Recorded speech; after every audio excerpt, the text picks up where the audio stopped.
Okay. Let me get the counter going as well.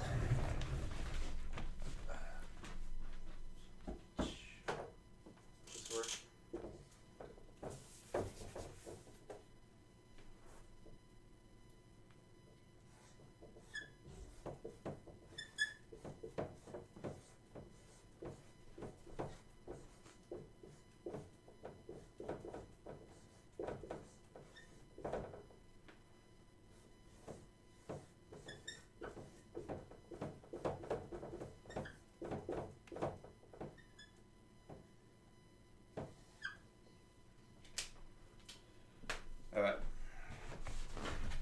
Do you see it? No. It'll be fine. We will fix it as we need to. Alrighty. Before we start, I'll just make sure that it's functioning properly.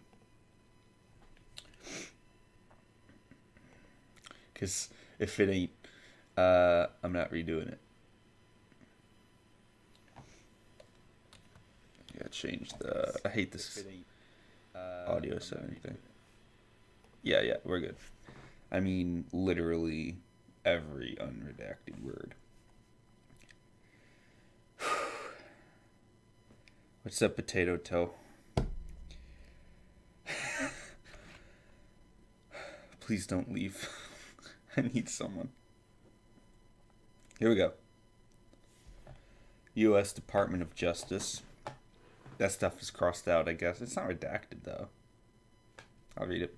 U.S. Department of Justice, attorney work product may contain material protected under Fed R Crim P6E. I think that's an E.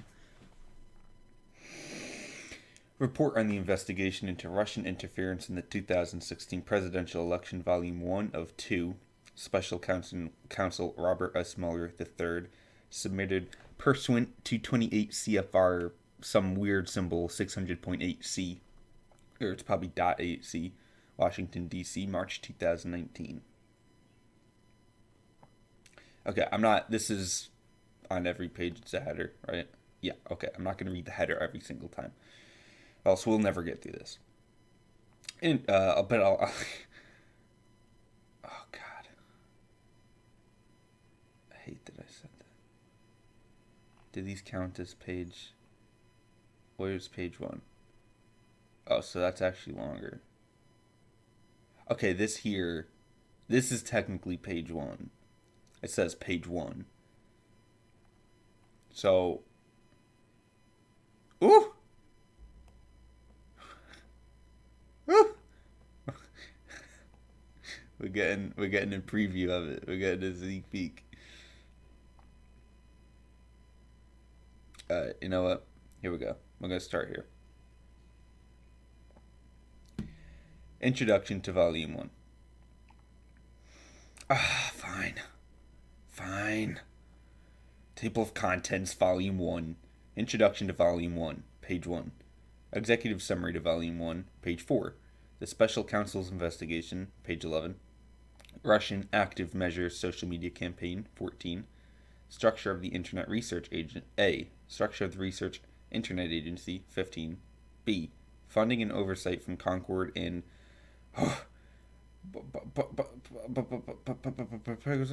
16.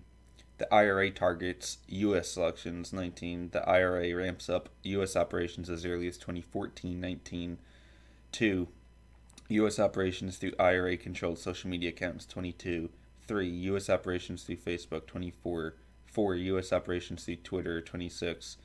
A. Individualized accounts, 26. B. IRA botnet activities, 28. 5. U.S. operations involving political rallies, 29. 6. Targeting and recruitment of U.S. persons, 31. 7. Interactions and contacts with the Trump campaign, 33. A. Trump campaign promotion of IRA political materials, 33. B. Contact with Trump campaign officials in connection to rallies, 35. 3. Russian hacking and dumping operations, 36. A. GRU hacking directed at the Clinton campaign, 36. 1. GRU units target the Clinton campaign, 36. 2. Intrusions into the DCCC and DNC networks, 38. A. Initial access, 38. B. Implantation of malware on DCCC and DNC networks, 38. C. Theft of documents from DNC and DCCC networks, 40. B. Dissemination of the hacked materials, 41. 1. DC leaks, 41. 2. Guccifer 2.0, 42. 3. Use of WikiLeaks, 44. A. WikiLeaks expressed opposition toward the Clinton campaign, 44. B. WikiLeaks' first contact with Guccifer 2.0 and DC leaks, 45. C. The Groove's transfer of stolen materials to WikiLeaks, 45. D. WikiLeaks statements dissembling about the source of stolen materials, 48. C. Additional Groove cyber operations, 49. 1. Summer and fall 2016 operations targeting Democrat-linked victims, 49. 2. Intrusions targeting the administration of U.S. elections, 50. D. Trump campaign and the dissemination of hacked materials, 51. I just had a thought. We're going to have 2 counters. We're going to have a redaction counter. There's probably a way to just go online and see how many redactions there are. But we're going to count it anyway. This is the first redaction. So, let's do it.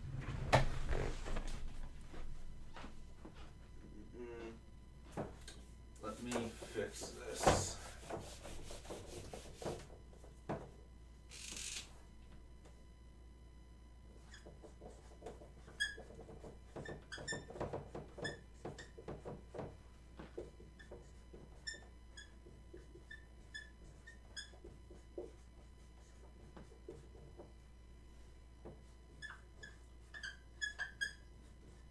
Actually,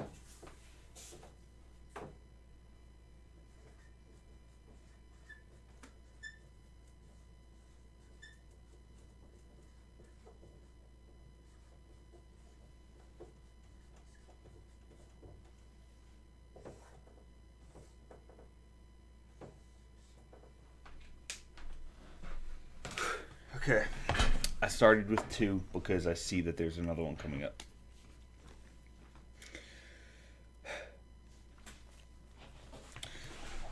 So 1, redacted, 51. A, background, 51. B, contacts with the campaign about WikiLeaks, 52. C, redacted, 54. D, WikiLeaks October 7, 2016 release of stolen Podesta emails, 58. E, Donald Trump Jr. interaction with WikiLeaks, 59. 2, other potential campaign interest in Russian hacked materials, 61. A, Henry, oh my god.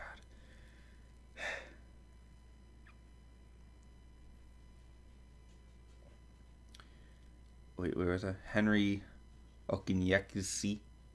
Okiniewski. Henry Okiniewski. A.K.A. Henry Greenberg. Could have just said that. 61. B. Campaign efforts to obtain deleted Clinton emails, 62. 4. Russian government links to and contacts with the Trump campaign, 66. A. Campaign period September 2015 to November 8th, 2016, 66. 1. Trump Tower Moscow Project, 67. A. Trump Tower Moscow venture with the Crocus Group 2013 to 2014, 67. B. Communications with IC Expert Investment Company in Georgie. I'm not trying that one, I'm sorry. That doesn't even look like it should make a word or a name. That doesn't look like it should ever be pronounced. There's got to be some silent letters. Georgie. Summer and Fall 2015, page 69.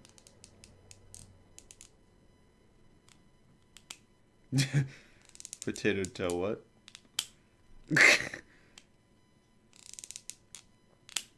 You redacted your messages. I know it says retracted, not redacted, but it was a joke because it has to do with the redactions.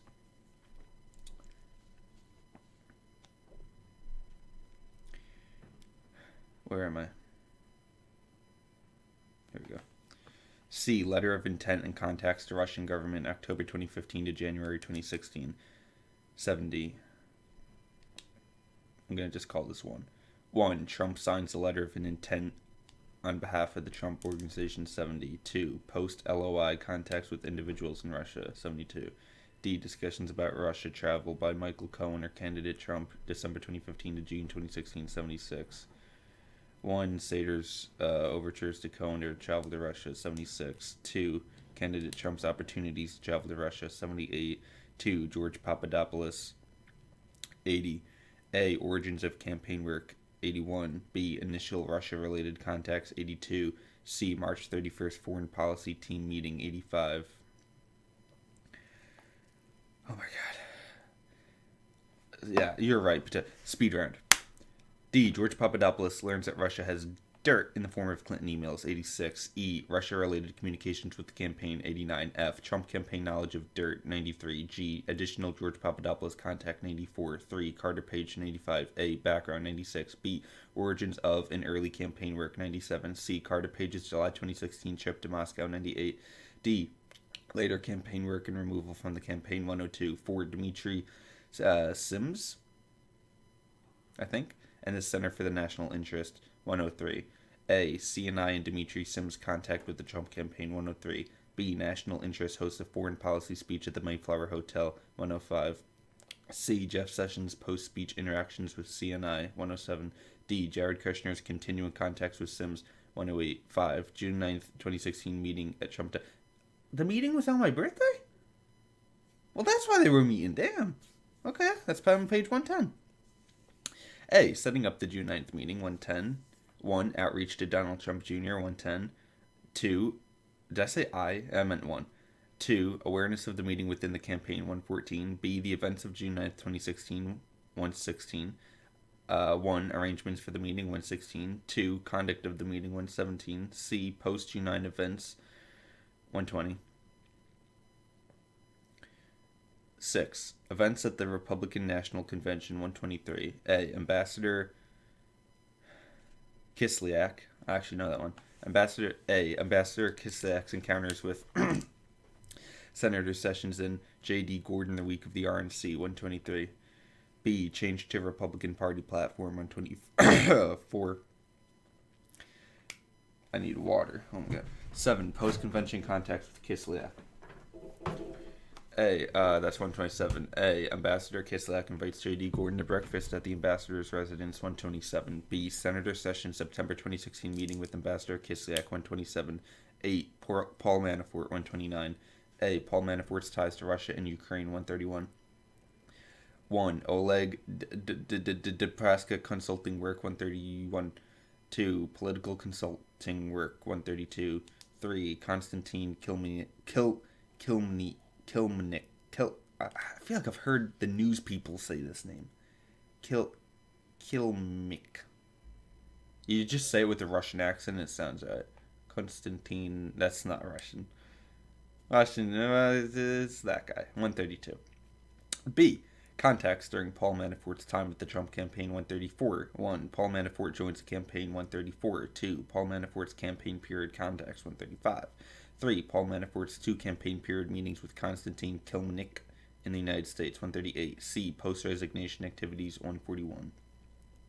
B. Post-election and transition period contacts. 144. 1. Immediate post-election activity. 144. A. Outreach from the Russian government. 145. B. High-level encouragement of contacts to alternative channels. 146. 2. Kirill Dmitriev's transition era outreach to the incoming administration. 147. A. Background. 147. B. Kirill Dmitriev's post-election contacts with the incoming administration. 149. C. Eric Prince and Kirill Dmitriev meet in the Cycles. 151. 1. George Nader and Eric Prince arrange Cycles meeting with Dmitriev. 151. 2. The Cycles meeting. Is that how you said it? Probably not. 153. 3. Eric Prince's meeting with Steve Bannon after the Cycles trip. 155. D. Kirill Dmitriev's post-election contact with Rick Gerson regarding U.S.-Russia relations. 156. 3. Ambassador Kislyak's meeting with Jared Kushner, Michael Flynn, and Trump Tower following the election. 159. 4. Jared Kushner's meeting with Georgy Dvorkov. 161. 5. Peter Avens' outreach efforts to the transition team. 163. 6. Carter Page contact with Deputy Prime Minister Arkady Dvorkovich. Oh, Vorkovich, right? 166. 7. Contacts with and through Michael T. Flynn, 167. Ooh, Michael T. Flynn. A. United Nations vote on Israeli settlements, 167. B. U.S. sanctions against Russia, 168. 5. Prosecution and declination decisions, 174. A. Russian active measures social media campaign, 174. Okay, this is the last one. Oh, because it's just volume 1. Okay. B. Russian hacking and dumping operations, 175. 1. Section 1030, computer intrusion conspiracy, 175. A. Background, 175. B. Charging decision as a redacted, 176. I'm just going to keep counting my fingers here. 2. Potential section 1030 violation by personal privacy redaction, 179. C. Russian government outreach and contacts, potential 180. 1. Potential coordination, conspiracy and collusion, 180. 2. Potential coordination, foreign agent statutes, FARA and 18 U.S.C. 951, 181. A. Governing law, 181. B. Application, 182. 3. Campaign finance, 183. A. Overview of governing law, 184. B. Application to June 9th Trump Tower meeting, 185. 1. Thing of value element, 186. 2. Willfulness, 187. 3. Difficulties in valuing promised information, 188. C. Application to WikiLeaks. I'm assuming that HOM is also harm to ongoing matter, redaction, 188. 1. Questions over, harm to ongoing matter, redaction, 189. 2. Willfulness, 190. 3. Constitutional considerations, 190.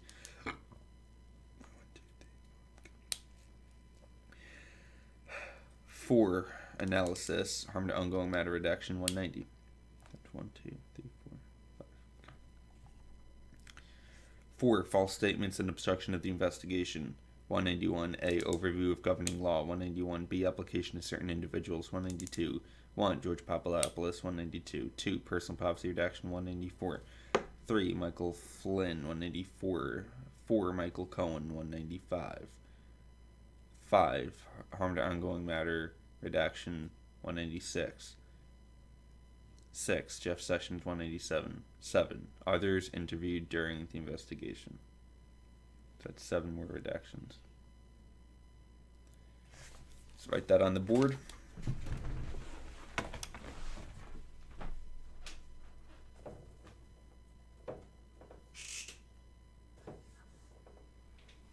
Nine redactions so far.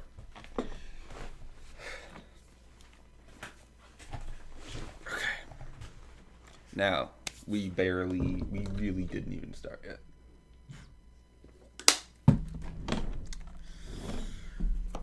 We really didn't even start yet. I'm gonna, for the sake of you guys, zoom in here. Now, let me try to figure this out. Because then I'm blocking some of it.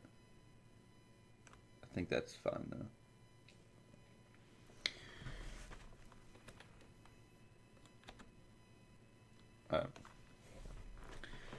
I'm going to be scrolling, so,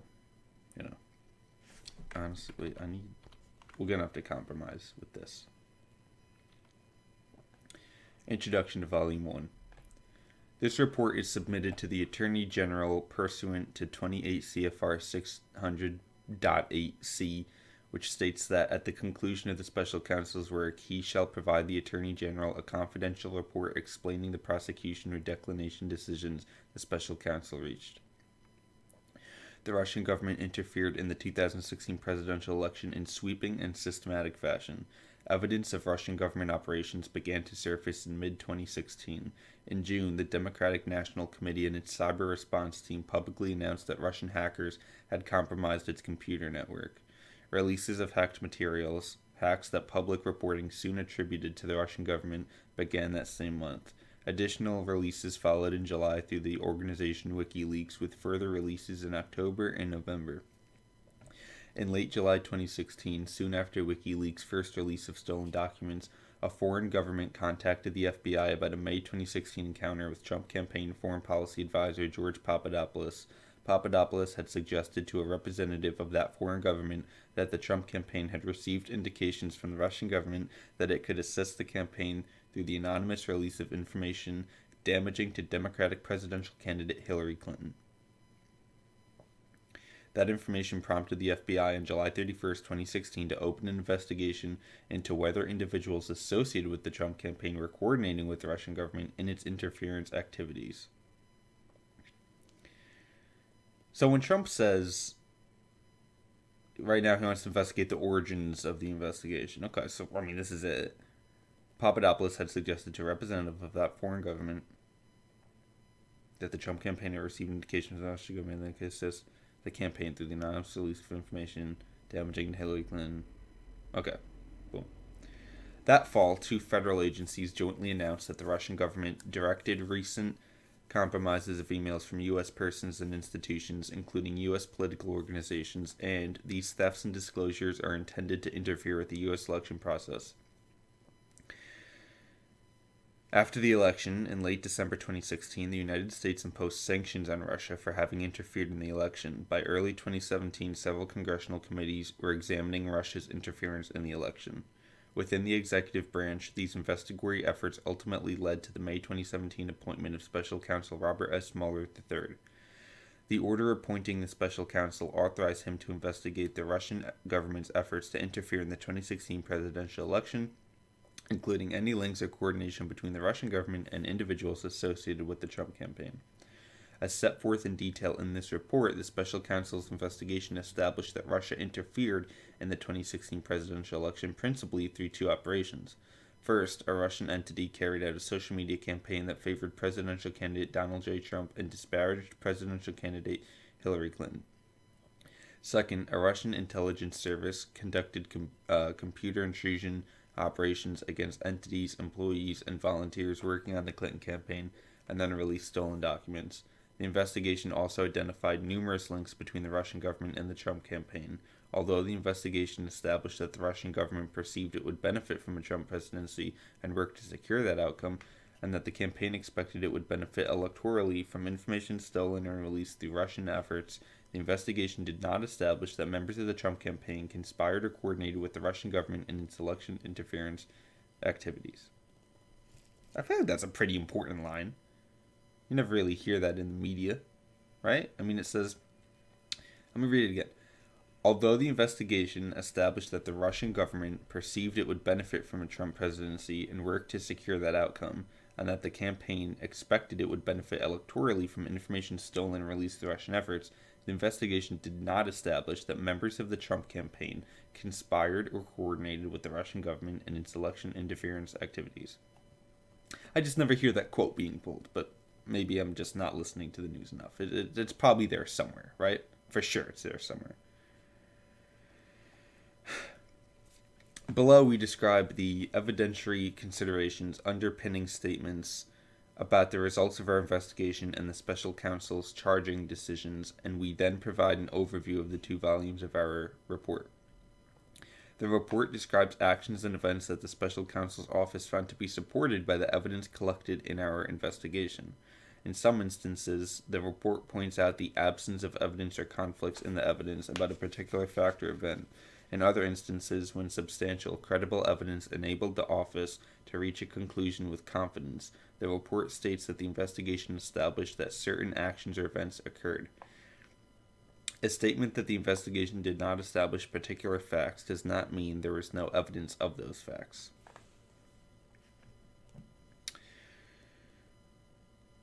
In evaluating whether evidence about collective action of multiple individuals constituted a crime, we applied the framework of conspiracy law, not the concept of collusion. In doing so, the office recognized that the word collude was used in communications with the acting attorney general, confirming certain aspects of the investigation's scope, and that the term has frequently been invoked in public reporting about the investigation. But collusion is not a specific offense or theory of liability found in the United States Code, nor is it a term of art in federal criminal law. For those reasons, The office's focus in analyzing questions of joint criminal liability was on conspiracy as defined in federal law. In connection with that analysis, we addressed the factual question whether members of the Trump campaign coordinated, a term that appears in the appointment order, with Russian election interference activities. Like collusion, coordination does not have a settled definition in federal criminal law. We understood coordination to require an agreement, tacit or express, between the Trump campaign and the Russian government on election interference. That requires more than the two parties taking actions that were informed by or responsive to the other's actions or interests. We applied the term coordination in that sense when stating in the report that the investigation did not establish that the Trump campaign coordinated with the Russian government in its election interference activities. What are you having for dinner, Potato Toe?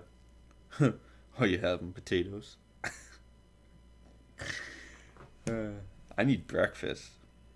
I'm going to eat in a bit, but I just wanted to start. The report on our investigation consists of 2 volumes. Volume 1 describes the factual results of the Special Counsel's investigation of Russia's interference in the 2016 presidential election and its interactions with the Trump campaign.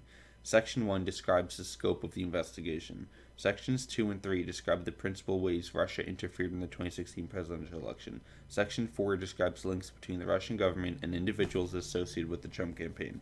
Section 5 sets forth the Special Counsel's charging decisions. Volume 2 addresses the President's actions towards the FBI's investigation into Russia's interference in the 2016 presidential election and related matters, and his actions towards his Special Counsel's investigation. Volume 2 separately states its framework and the considerations that guided that investigation.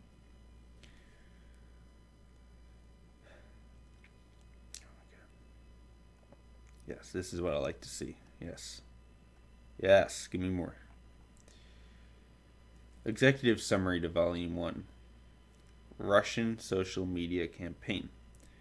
The Internet Research Agency, IRA, carried out the earliest Russian interference operations identified by the investigation, a social media campaign designed to provoke and amplify political and social discord in the United States. The IRA was based in St. Petersburg, Russia, and received funding from Russian oligarch. Yeah, this is the worst part about reading a report on something in Russia is the names. Yeah, I can't do it. Yevgeny, that sounds Russian. Because it sounds like they're talking backwards whenever they're talking. Yevgeny Prigozhin and companies he controlled. Oh my god, his name's going to be here. Prigozhin is widely reported to have ties to Russian President Vladimir Putin. Harm to ongoing matter. Redaction. In mid-2014, so again, count. In mid-2014, the IRA sent employees to the United States on an intelligence-gathering mission with instructions, harm to ongoing matter redaction. The IRA later used social media accounts and interest groups to sow discord in the U.S. political system through what it termed information warfare. The campaign evolved from a generalized program designed in 2014 and 2015 to undermine the U.S. electoral system to a targeted operation that by early 2016 favored candidate Trump and disparaged candidate Clinton. The IRA's operations also included the purchase of political advertisements on social media in the names of U.S. persons and entities, as well as the staging of political rallies inside the United States. To organize those rallies, IRA employees posed as U.S. grassroots entities and persons and made contact with Trump supporters and Trump campaign officials in the United States. The investigation did not identify evidence that any U.S. persons conspired or coordinated with the IRA. Section 2 of this report details the office's investigation of the Russian social media campaign. Russian hacking operations. At the same time that the IRA operation began to focus on supporting candidate Trump in early 2016, the Russian government employed a second form of interference: cyber intrusions, hacking, and releases of hacked materials damaging to the Clinton campaign.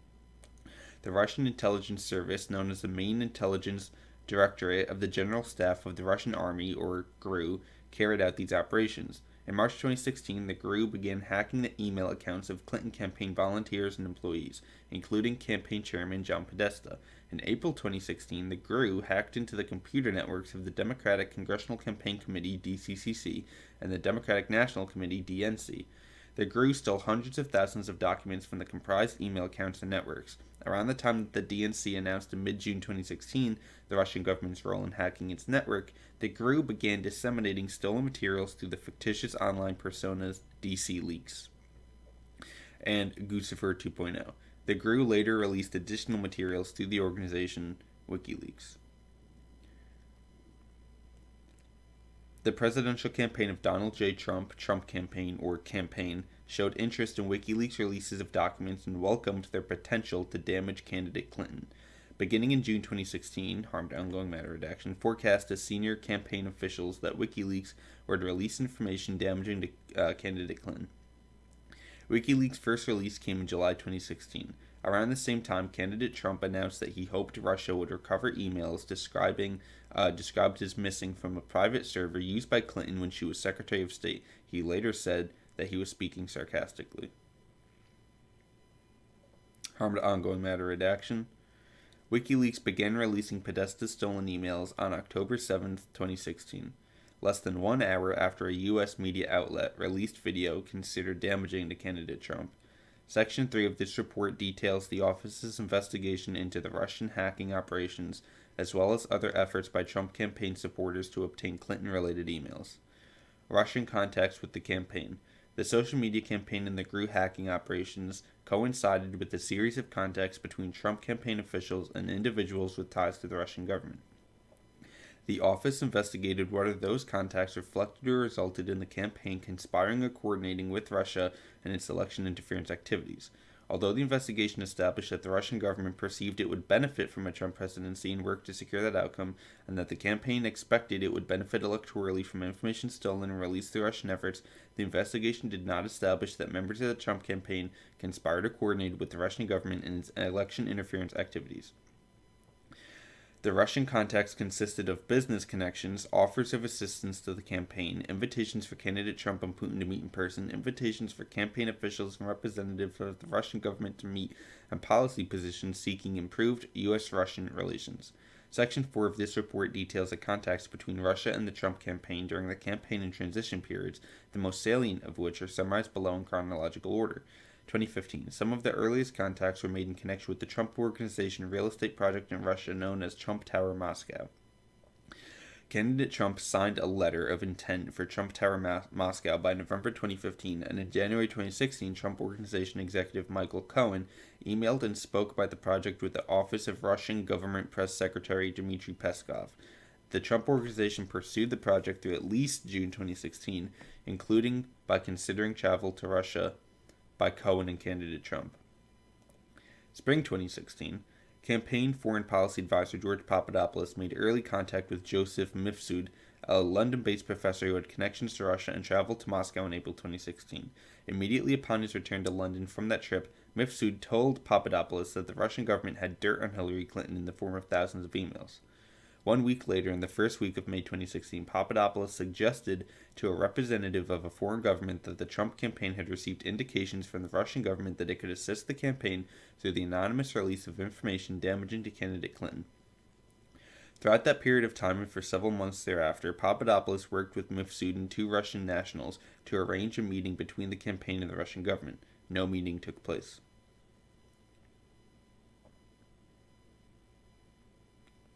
It's just weird so far. It's like, I don't know. At the beginning, it was like nobody in the Trump campaign or whatever had any ties to, but, okay. Summer 2016. Russian, I can't keep commenting or I'm never going to get through it. Are there any redactions? Alright, so let me add. There's 4 more redactions that I have to add to the counter. Pen. So up to 13.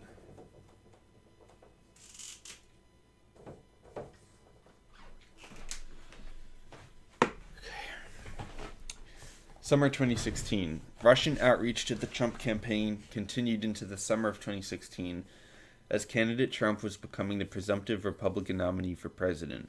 On June 9, 2016, for example, a Russian lawyer met with senior Trump campaign officials Donald Trump Jr., Jared Kushner, and campaign chairman Paul Manafort to deliver what the email proposing the meeting had described as official documents and information that would incriminate Hillary.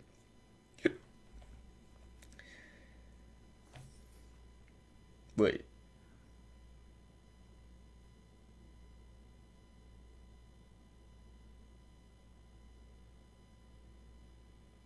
The materials were offered to Trump Jr. as part of Russia and its government support for Mr. Trump.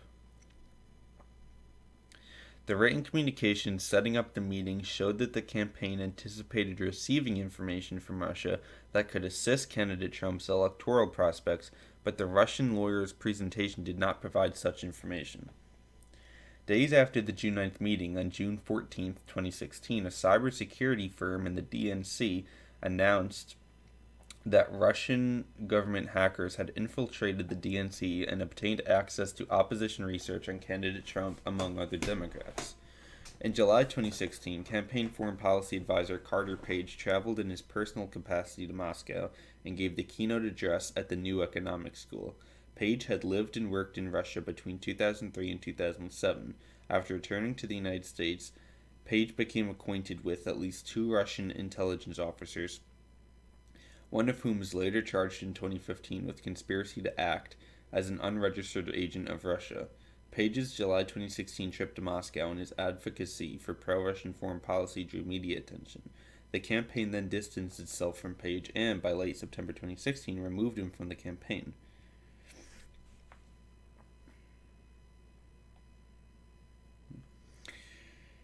July 2016 was also the month WikiLeaks first released emails stolen by the group from the DNC.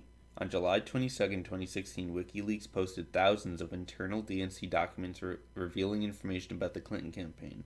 Within days, there was public reporting that U.S. intelligence agencies had high confidence that the Russian government was behind the theft of emails and documents from the DNC, and within a week of their release, a foreign government informed the FBI about its May 2016 interaction with Papadopoulos and a statement that the Russian government could assist the Trump campaign. On July 31, 2016, based on the foreign government reporting, the FBI opened an investigation into potential coordination between the Russian government and individuals associated with the Trump campaign. Separately, on August 2, 2016, Trump campaign chairman Paul Manafort met in New York City with his longtime business associate Konstantin Kilimnik, who the FBI assesses to have ties to Russian intelligence.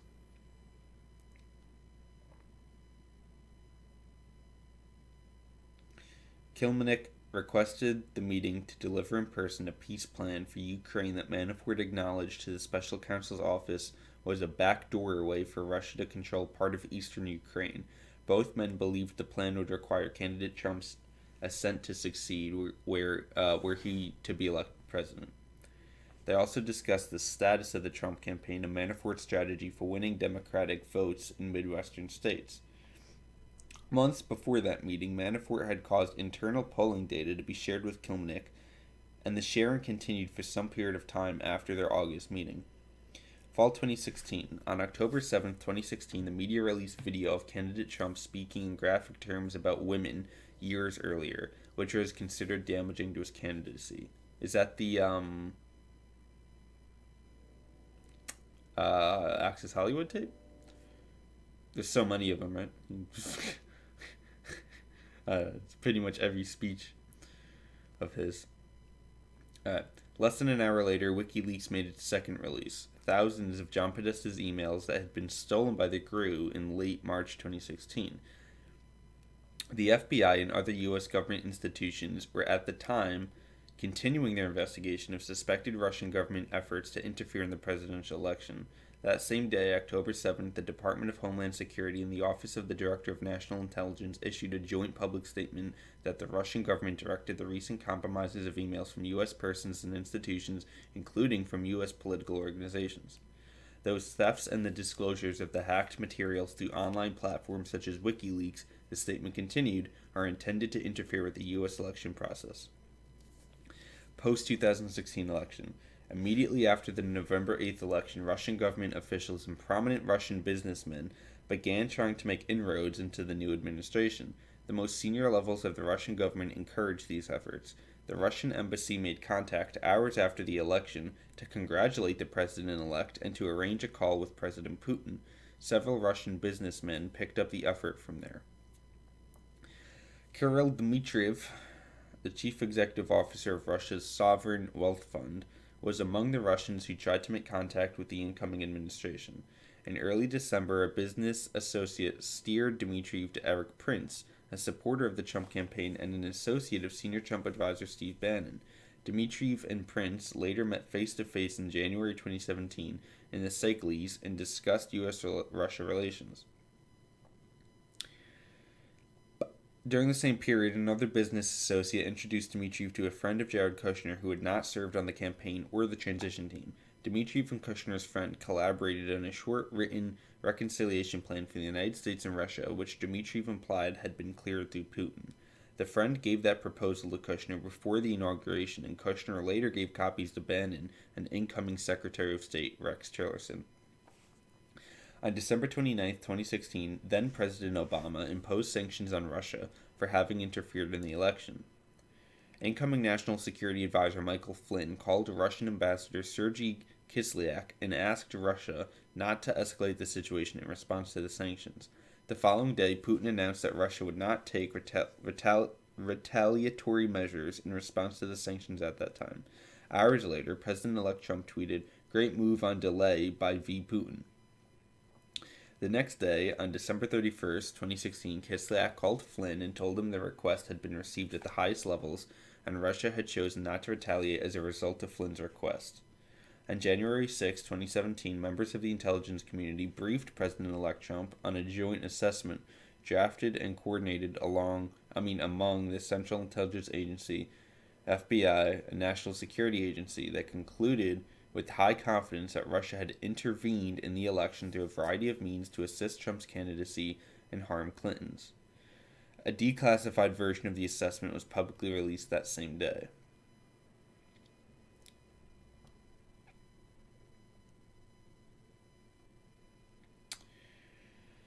Between mid-January 2017 and early February 2017, 3 congressional committees, the House Permanent Select Committee on Intelligence, HPSCI, the Senate Select Committee on Intelligence, SSCI, and the Senate Judiciary Committee, SJC, announced that they would conduct inquiries or had already been conducting inquiries into Russian interference in the election. Then FBI Director James Comey later confirmed to Congress the existence of the FBI's investigation into Russian interference that had begun before the election. On March 20th, 2017, in open session testimony before HPSCI, Comey stated, "I have been authorized by the Department of Justice to confirm that the FBI, as part of our counterintelligence mission, is investigating the Russian government's efforts to interfere in the 2016 presidential election, and that includes investigating the nature of any links between individuals associated with the Trump campaign and the Russian government, and whether there was any coordination between the campaign and Russia's efforts. As with any counterintelligence investigation, this will also include an assessment of whether any crimes were committed." The investigation continued under then-Director Comey for the next 7 weeks until May 9, 2017, when President Trump fired Comey as FBI Director, an action which is analyzed in Volume 2 of the report. On May 17, 2017, Acting Attorney General Rod Rosenstein appointed the special counsel and authorized him to conduct the investigation that Comey had confirmed in his congressional testimony, as well as matters arising directly from the investigation and any other matters within the scope of 28 CFR 600.4a, which generally covers efforts to interfere with or obstruct the investigation. President Trump reacted negatively to the special counsel's appointment. He told advisors that it was the end of his presidency, sought to have Attorney General Jeff Sessions unrecused from the Russia investigation, and to have the special counsel removed, and engage in efforts to curtail the special counsel's investigation and prevent the disclosure of evidence to it, including through public and private contacts with potential witnesses. Jefferson. Ooh, that was funny. Jefferson Sessions. Those and related actions are described and analyzed in Volume 2 of the report. The Special Counsel's Charging Decisions. In reaching the charging decisions described in Volume 1 of the report, the office determined whether the conduct it found amounted to a violation of federal criminal law chargeable under the principles of federal prosecution. See Justice Manual 9-27.000 I don't know what that is. 2018. The standard set forth in the Justice Manual is whether the conduct constitutes a crime. If so, whether admissible evidence would probably be sufficient to obtain and sustain a conviction, and whether prosecution would serve a substantial federal interest that could not be adequately served by prosecution elsewhere or through non-criminal alternatives. See Justice Manual 9-27.220. Oh, I like this down here. That's good. Section 5 of the report provides detailed explanations of the office's charging decisions, which contain three main components. First, the office determined that Russia's two principal interference operations in the 2016 U.S. presidential election, the social media campaign and the hacking and dumping operations, violated U.S. criminal law. Many of the individuals and entities involved in the social media campaign have been charged with participating in a conspiracy to defraud the United States by undermining, through deceptive acts, the work of federal agencies charged with regulating foreign influence in U.S. elections, as well as related counts of identity theft. See United States v. Internet Research Agency et al. Number 18-CR-32 DDC. Separately, Russian intelligence officers who carried out the hacking into Democratic Party computers and the personal email accounts of individuals affiliated with the Clinton campaign conspired to violate, among other federal laws, the Federal Computer Intrusion Statute, and they have been so charged. See United States v. Number 18-0-215 DDC. Harm to ongoing matter redaction, personal privacy redaction. That's two more redactions. Second, while the investigation identified numerous links between individuals with ties to the Russian government and individuals associated with the Trump campaign, the evidence was not sufficient to support criminal charges. Among other things, the evidence was not sufficient to charge any campaign official as an unregistered agent of the Russian government or other Russian principal. And our evidence about the June 9, 2016 meeting and WikiLeaks releases of hacked materials was not sufficient to charge a criminal campaign finance violation. Further, the evidence was not sufficient to charge that any member of the Trump campaign conspired with representatives of the Russian government to interfere in the 2016 election. Third, so I just want to say, the evidence was not sufficient to charge that any member of the Trump campaign conspired with representatives of the Russian government to interfere in the 2016 election. So it doesn't say that they didn't have links to the Russian government or anything. Right? It's worded in a way that says that the Trump campaign did not conspire with representatives of the government for the purposes of interfering in the 2016 election. But it doesn't necessarily mean that there wasn't contact. I don't know, because some of what it's saying, to be honest, sounds like it's doing just that. I'll just be honest. It sounds like there was conversation between Russia and the Trump campaign regarding the 2016 election that both sides knew was about favoring Trump and damaging Clinton. But, okay, I guess not. I don't know. Third, the investigation established that several individuals affiliated with the Trump campaign lied to the office and to Congress about their interactions with the Russian-affiliated individuals in related matters. So that's perjury. Third, the investigation established that several individuals affiliated with the Trump campaign lied to the office and to Congress. So if you didn't do anything, then why would you lie? See, things don't add up with this.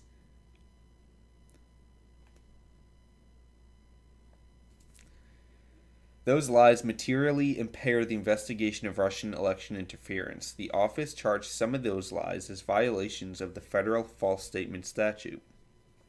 Former National Security Advisor Michael Flynn pleaded guilty to lying about his interactions with Russian Ambassador Kislyak during the transition period.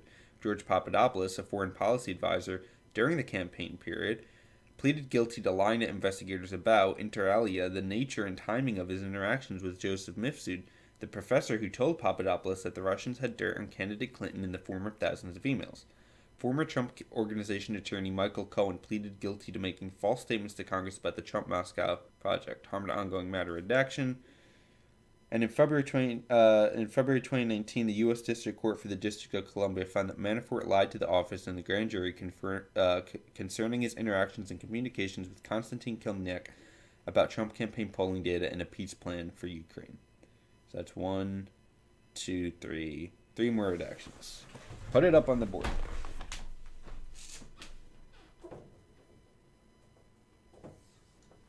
$16 redactions. Again, I'm sure that you can just Google how many redactions are in this and somebody has already done the work. But just in case they haven't, I'm reading it. I might as well. So, where am I? I'm up to here. Wait, what? Oh no, I'm down here. Yeah. The office investigated several other events that have been publicly reported to involve potential Russia-related contacts. For example, the investigation established that interactions between Russian Ambassador Kislyak and Trump campaign officials, both at the candidate's April 2016 foreign policy speech in Washington, D.C., and during the week of the Republican National Convention, were brief, public, and non-substantive. And the investigation did not establish that one campaign official's efforts to dilute a portion of the Republican Party platform and providing assistance to Ukraine were undertaken at the behest of candidate Trump or Russia.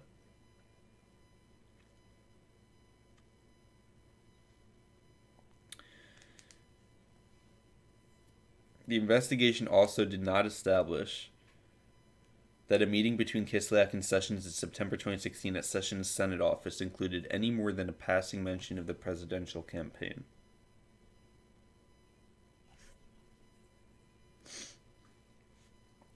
The investigation did not always yield admissible information or testimony, or a complete picture of the activities undertaken by subjects of the investigation. Some individuals invoked their Fifth Amendment right against compelled self-incrimination and were not, in the office's judgment, appropriate candidates for grants of immunity. The office limited its pursuit of other witnesses and information, such as information known to attorneys or individuals claiming to be members of the media, in light of internal Department of Justice policies. See, e.g., Justice Manual 9-13.400, 13.410. Some of the information obtained via court process, moreover, was presumptively covered by legal privilege and was screened from investigators by a filter or a taint team. Even when individuals testified or agreed to be interviewed, they sometimes provided information that was false or incomplete, leading to some of the false statements charges described above. And the office faced practical limits on its ability to access relevant evidence, as well numerous witnesses and subjects lived abroad, and documents were held outside the United States. Further, the office learned that some of the individuals we interviewed or whose conduct we investigated, including some associated with the Trump campaign, deleted relevant communications or communicated during the relevant period using applications that featured encryption or that do not provide for long-term retention of data or communications records. In such cases, the office was not able to corroborate witness statements through comparison to contemporaneous communications. Why do I know that word and I can't say it? I guess I don't know the word. Communications or fully questioned witnesses about statements that appeared inconsistent with other known facts. Accordingly, while this report embodies factual and legal determinations that the office believes to be accurate and complete to the greatest extent possible, given these identified gaps, the office cannot rule out the possibility that the unavailable information would shed additional light on or cast in a new light the events described in the report. So we're 10 pages in, and we've been going for an hour.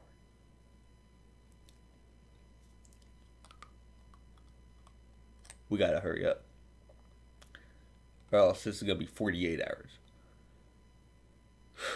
Okay. Here we go. I've read that, right? Yep. 1. The Special Counsel's investigation. On May 17, 2017, Deputy Attorney General Rod J. Rosenstein, then serving as Acting Attorney General for the Russia investigation following the recusal of former Attorney General Jeff Sessions on March 2, 2016, appointed the Special Counsel to investigate Russian interference with the 2016 presidential election and related matters.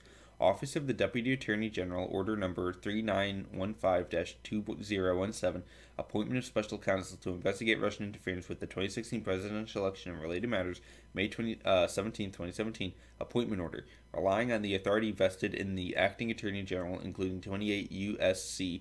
509, 510, and 515. the acting Attorney General ordered the appointment of a special counsel in order to discharge the acting Attorney General's responsibility to provide supervision and management of the Department of Justice and to ensure a full and thorough investigation of the Russian government's efforts to interfere in the 2016 presidential election. Appointment Order Introduction. The special counsel, the order stated, is authorized to conduct the investigation confirmed by then FBI Director James B. Comey in testimony before the House Permanent Select Committee on Intelligence on March 20th, 2017, including 1. Any links and or coordination between the Russian government and individuals associated with the campaign of President Donald Trump, and 2. Any matters that arose or may arise directly from the investigation, and 3. Any other matters within the scope of 28 CFR 600.4a. Appointment Order B. Section 600.4 affords the special counsel the authority to investigate and prosecute federal crimes committed in the course of and with intent to interfere with the special counsel's investigation, such as perjury, obstruction of justice, destruction of evidence, and intimidation of witnesses. 28 CFR 600.4a. The authority to investigate any matters that arose directly from the investigation. Appointment Order B-2 covers similar crimes that may have occurred during the course of the FBI's confirmed investigation before the special counsel's appointment. If the special counsel believes it is necessary and appropriate, the order further provided the special counsel is authorized to prosecute federal crimes arising from the investigation of these matters. Id C. Finally, the acting Attorney General made applicable Section 600.4 through 600.10 of Title 28 of the Code of Federal Regulations. Id D. Yeah, page 10 in 57 minutes. To be fair, there was like 5 other pages that were the table of contents, okay? So it's like official page 10, but I've read other pages too. I'm just trying to make myself feel better about it. But I really got to start reading. The acting Attorney General further clarified the scope of the special counsel's investigatory authority in 2 subsequent memoranda. A memorandum dated August 2nd, 2017 explained that the appointment order had been worded categorically in order to permit its public release without confirming specific investigations involving specific individuals. It then confirmed that the special counsel had been authorized since his appointment to investigate allegations that 3 Trump campaign officials, Carter Page, Paul Manafort, and George Papadopoulos, committed a crime or crimes by colluding with Russian government officials with respect to the Russian government's efforts to interfere with the 2016 presidential election. The memorandum also confirmed the special counsel's authority to investigate certain other matters, including 2 additional sets of allegations involving Manafort, crimes arising from payments he received from the Ukrainian government and crimes arising from his receipt of loans from a bank where CEO was then seeking a position in the Trump administration. Allegations that Papadopoulos committed a crime or crimes by acting as an unregistered agent of the Israeli government, and 4 sets of allegations involving Michael Flynn, the former National Security Advisor to President Trump.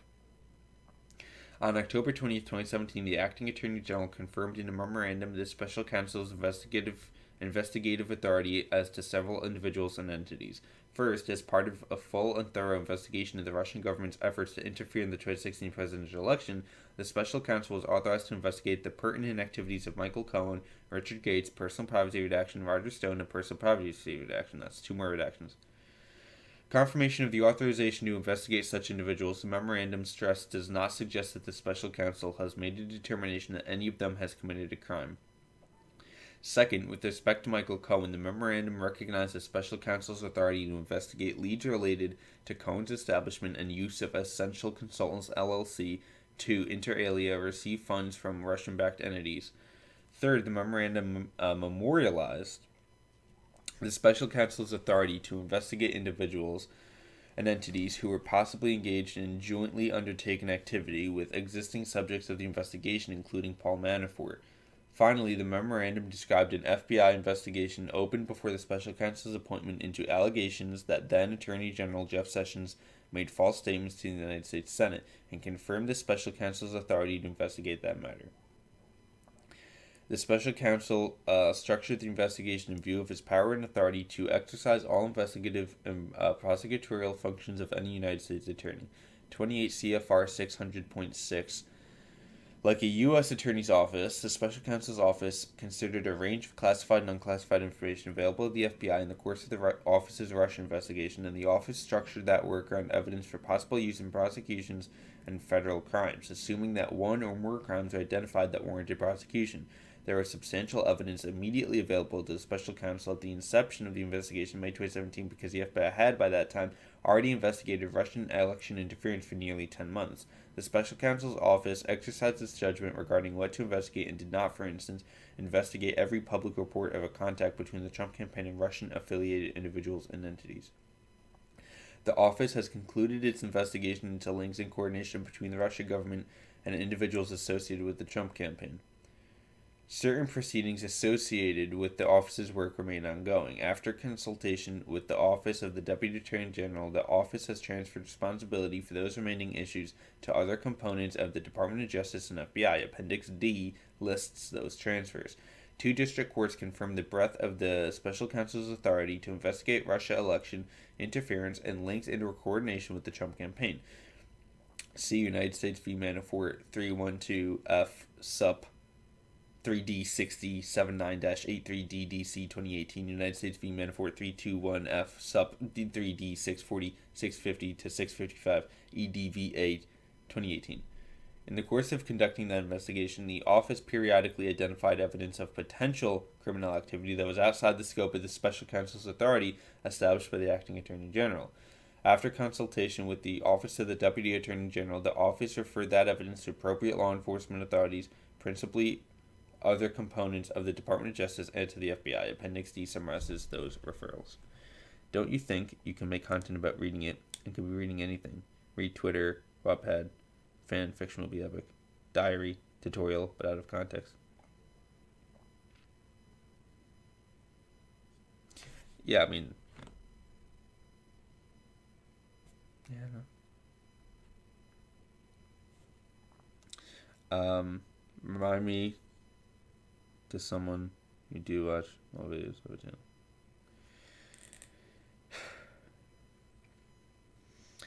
Wait, before I need to 2 more redactions. 2 more redactions. 2 more.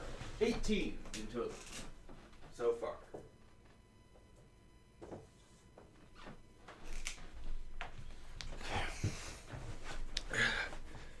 Potato. What time is it by you?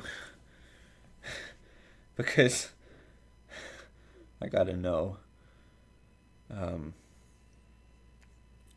much longer I got until I'm alone. Because you can't stay the whole time. Eventually you gotta go to bed because of different time zones. Here we go. Please stay as long as you can. Please.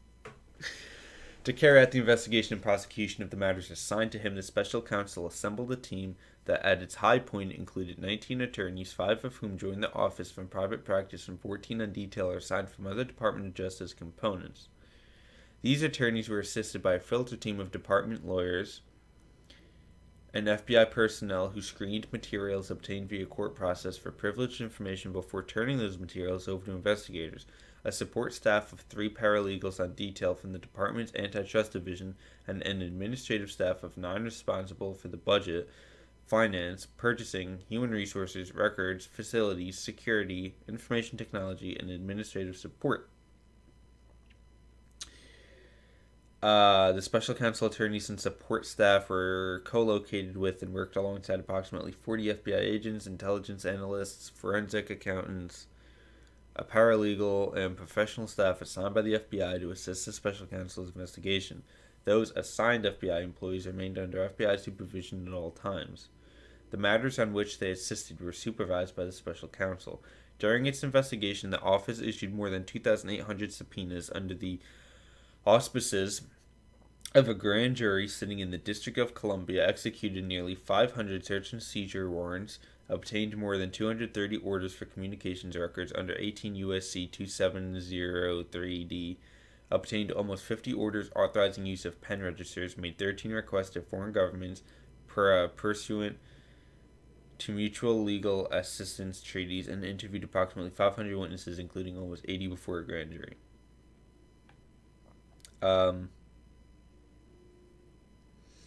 But I said, what time is it by you? I'm just curious how much longer I have until you have to inevitably go to sleep, and then I'm all alone, which I'm not looking forward to. I'd prefer if 6:38. Okay. Okay. That's good. That's good.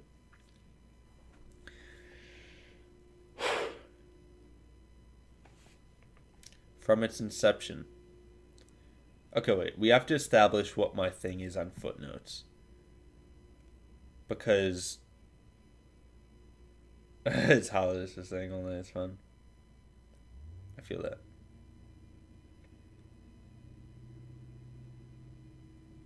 Wait, it's 6:38 a.m.? Did you mean p.m.? Because you're not just an hour behind me, right? I thought you had like a crazy different time zone. You probably meant p.m., right? Typo? I don't know, maybe not. You also said you're having dinner. I'm assuming you meant p.m. Footnotes. So like this is the footnote for that. Because of how long this is gonna take, I don't know if I can read all these footnotes. It's not a lot of them, but all right, here. Those assigned FBI employees remained under FBI supervision at all times. The matters on which they assisted were supervised by a special counsel. FBI personnel assigned to the special counsel's office were required to adhere to all applicable federal law and all department and FBI regulations, guidelines, and policies. An FBI attorney worked in FBI-related matters for the office, such as FBI compliance with all FBI policies and procedures, including the FBI's Domestic Investigations and Operations Guide, DIOG. That FBI attorney worked under FBI legal supervision, not the special counsel's supervision. Boop, boop, boop. I read that. From its inception, the office recognized that its investigation could identify foreign intelligence and counterintelligence information relevant to the FBI's broader national security mission. FBI personnel who assisted the office established procedures to identify and convey such information to the FBI. The FBI's counterintelligence division met with the office regularly for that purpose for most of the office's tenure.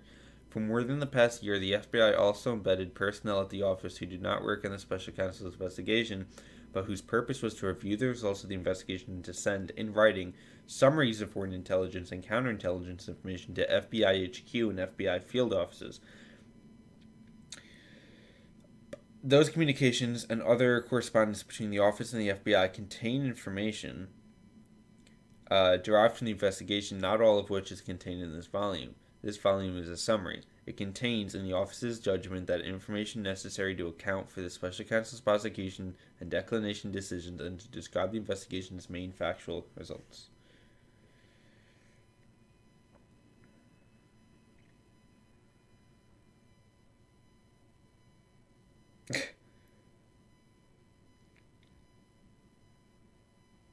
Yeah, it's literally a 12-hour difference. That's what I thought it was. I thought it was more like 12. Okay. Russian active measures social media campaign. Wait, 2. Russian active measures social media campaign.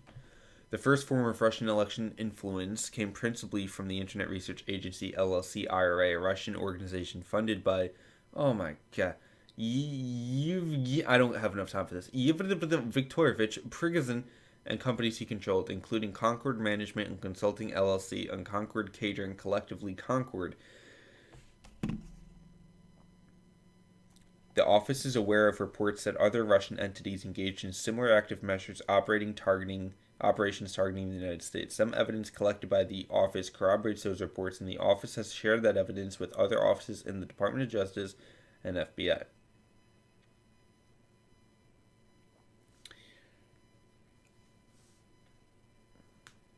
The IRA conducted social media operations targeted at large U.S. audiences with the goal of sowing discord in the U.S. political system. Harm to ongoing matter redaction. See also SM2230634 for analysis. The FBI case number cited here and other FBI case numbers identified in the report should be treated as law enforcement sensitive given the context. The report contains additional law enforcement sensitive information. These operations constituted active measures. I obviously can't do that. A term that typically refers to operations conducted by Russian security services aimed at influencing the course of international affairs. As discussed in Part 5 below, the active measures investigation has resulted in criminal charges against 13 individuals Russian nationals, and 3 Russian entities, principally for conspiracy to defraud the United States in violation of 18 U.S.C. 371. See Volume 1, Section VA, Infra Indictment, United States v. Internet Research Agency et al. 118 CR 32 DDC, February 16, 2018, Doc 1, Internet Research Agency Indictment. The IRA and its employees began operations targeting the United States as early as 2014. Using fictitious U.S. personas, IRA employees operated social media accounts and group pages designed to attract U.S. audiences. These groups and accounts, which addressed divisive U.S. political and social issues, falsely claimed to be controlled by U.S. activists. Over time, these social media accounts became a means to reach large U.S. audiences. The IRA employees traveled to the United States in mid-2014 on an intelligence gathering mission to obtain information and photographs for use in their social media posts. IRA employees posted derogatory information about a number of candidates in the 2016 U.S. presidential election. By early to mid-2016, IRA operations included supporting the Trump campaign and disparaging candidate Hillary Clinton. The IRA made various expenditures to carry out those activities, including buying political advertisements on social media in the names of U.S. persons and entities. Some IRA employees, posing as U.S. persons and without revealing their Russian association, communicated electronically with individuals associated with the Trump campaign and with other political activists to seek to coordinate political activities, including the staging of political rallies. The investigation did not identify evidence that any U.S. persons knowingly or intentionally coordinated with the IRA's interference operation. By the end of the 2016 U.S. election, the IRA had the ability to reach millions of U.S. persons through the social media accounts. Multiple IRA-controlled Facebook groups and, including the staging of political rallies, Internet Research Agency Indictment 525455A 5674, harm to ongoing matter redaction. Blah, blah, blah, blah, blah. By the end of the 2016 U.S. election, the IRA had the ability to reach millions of U.S. persons through social media accounts. Multiple IRA-controlled Facebook groups and Instagram accounts had hundreds of thousands of U.S. participants. IRA-controlled Twitter accounts separately had tens of thousands of followers, including multiple U.S. political figures who retweeted IRA-created content. In November 2017, a Facebook representative testified that Facebook had identified 470 IRA-controlled Facebook accounts that collectively made 80,000 posts between January 2015 and August 2017. Facebook estimated the IRA reached as many as 126 million persons through its Facebook accounts. Social media influence in the 2016 U.S. election, hearing before the Senate Select Committee on Intelligence, 115th Congress, 13-11-117, testimony of Colin Stretch, General Counsel of Facebook. We estimate that roughly 29 million people were served content in their news feeds directly from the IRA's 80,000 posts over the 2 years. Posts from these pages were also shared, liked, and followed by people on Facebook, and as a result, 3 times more people may have been exposed to a story that originated from the Russian operation. Our best estimate is that approximately 126 million people may have been served content from a page associated with the IRA at some point during the 2-year period. The Facebook representative also testified that Facebook had identified 170 Instagram accounts that posted approximately 120,000 pieces of content during that time. Facebook did not offer an estimate of the audience reached via Instagram. In January 2018, Twitter announced that it had identified 3,814 IRA-controlled Twitter accounts and notified approximately 1.4 million people Twitter believed may have been in contact with an IRA-controlled account. A. Structure of the Internet Research Agency. Harm to ongoing matter redaction. Harm to ongoing matter redaction. Harm to ongoing matter redaction. Twitter update on Twitter's review of the 2016 U.S. election, January 31st, 2018. CSM 22360634 serial 92. The organization quickly grew. Harm to ongoing matter redaction. Harm to ongoing matter redaction. CSM 2230634 serial 86. Harm to ongoing matter redaction. Harm to ongoing matter redaction. Harm to ongoing matter redaction. The growth of the organization also led to a more detailed organizational structure. Harm to ongoing matter redaction. Harm to ongoing matter redaction. Harm to ongoing matter redaction. 2 individuals headed the IRA's management. Its general director, Mikhail Bystrov, and its executive director, Mikhail Berchik. Harm to ongoing matter redaction. Harm to ongoing matter redaction. CEGSM 2230634 serials 9, 113, and 180. Harm to ongoing matter redaction. Harm to ongoing matter redaction. As early as the spring of 2014, the IRA began to hide its funding and activities. Harm to ongoing matter redaction. Harm to ongoing matter redaction. See SM2230634 serials 134 and 204. The IRA's U.S. operations are part of a larger set of interlocking operations known as Project LACTA. I guess. Harm to ongoing matter redaction. Harm to ongoing matter redaction. Harm to ongoing matter redaction. Harm to ongoing matter redaction. B. Funding and oversight from Concord and Prigozhin until at least February 2018. I hate this guy. He's my least favorite character. Kill him off. I didn't realize the implications of that when I said it, but I meant like in The Walking Dead when they like kill a character on a show. It wasn't meant to be actually kill him. You know what I'm saying? Until at least February 2018, Yevgeny Viktorovich Prigozhin and 2 Concord companies funded the IRA. Prigozhin is a wealthy Russian businessman who served as the head of the Concord. Oh, I love these. These are the best pages.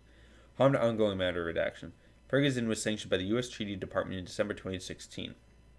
U.S. Treasury Department. Treasury sanctions individuals and entities in connection with Russia's occupation of Crimea and the conflict in Ukraine, December 20th, 2016. Harm to ongoing matter redaction.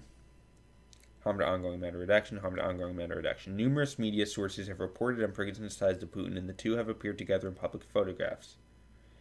C.E.G. Neil McFarker, Russian oligarch indicted by U.S., is known as Putin's cook. New York Times, February 16, 2018.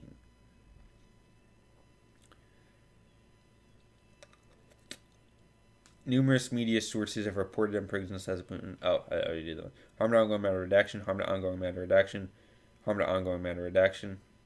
Harm to ongoing matter redaction. Harm to ongoing matter redaction. Harm to ongoing matter redaction. Harm to ongoing matter redaction. See also SM2230634.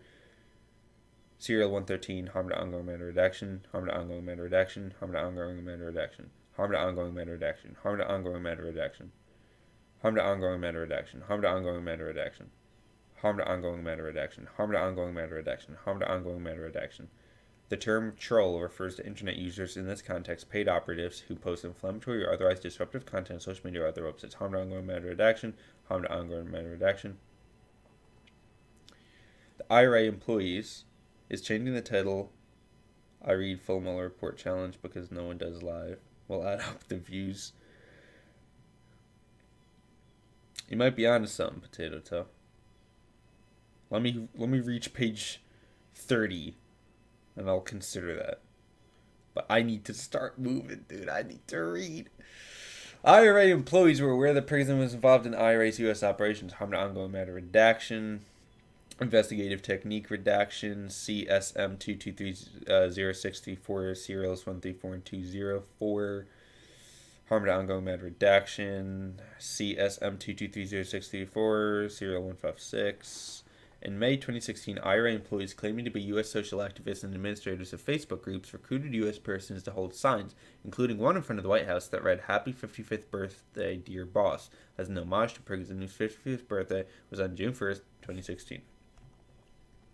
Internet Research Agency Indictment 12B, see also 52616 Facebook Messages ID 14799368956567747 United Muslim of America and Personal Privacy Redaction. Harm to ongoing matter redaction. Harm to ongoing matter redaction. See also SM2230634 serial 189 harm to ongoing matter redaction. Harm to ongoing matter redaction. C. The IRA targets U.S. elections.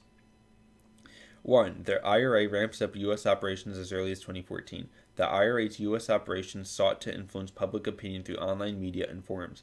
By the spring of 2014, the IRA began to consolidate U.S. operations within a single general department known internally as the Translator Department.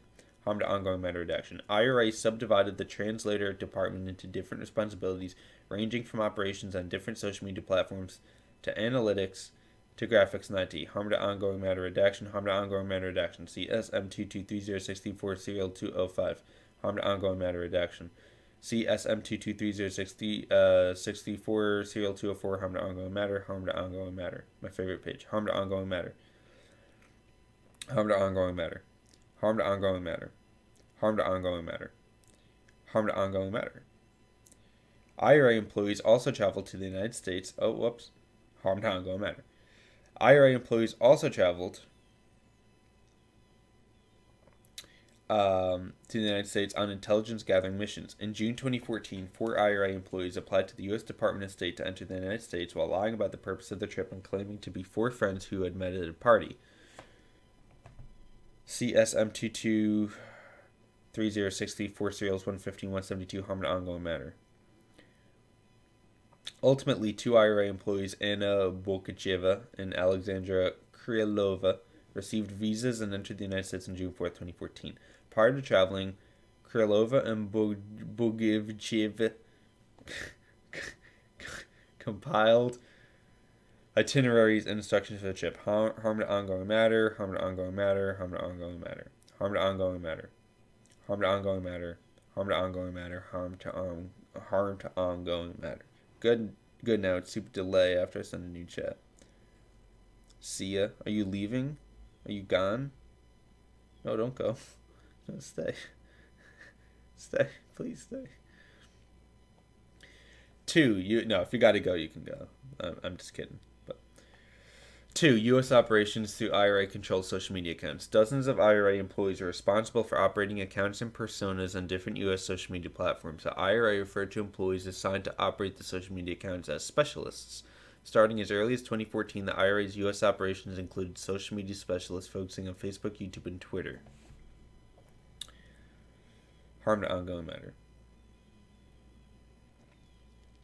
Oh, and up here there was one. Harm to ongoing matter. The IRA later added specialists for operating Tumblr and Instagram accounts. Harm to ongoing. No. CEGSM 223064 serial 179 harm to ongoing matter. Initially, the IRA created social media accounts that pretended to be the personal accounts of U.S. persons.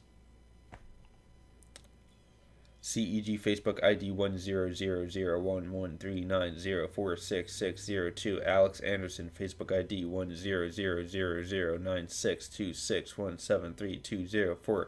Andrew Hansen Facebook ID 100097286184427. Gary Williams Facebook ID 100013640043337. Lakeisha Richardson.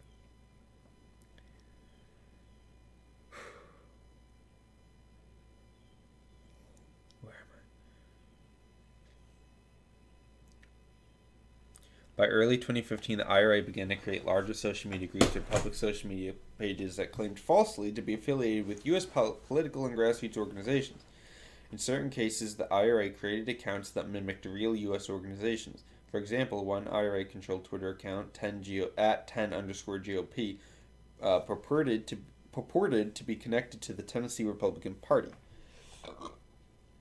The account claimed to be the unofficial Twitter of Tennessee Republicans and made posts that appeared to be endorsements of the state political party. CEG @10_GOP 4316. Tweet Tennessee GOP backs at real Donald Trump period. # Make America Great Again. # TNGOP. # Tennessee. # GOP.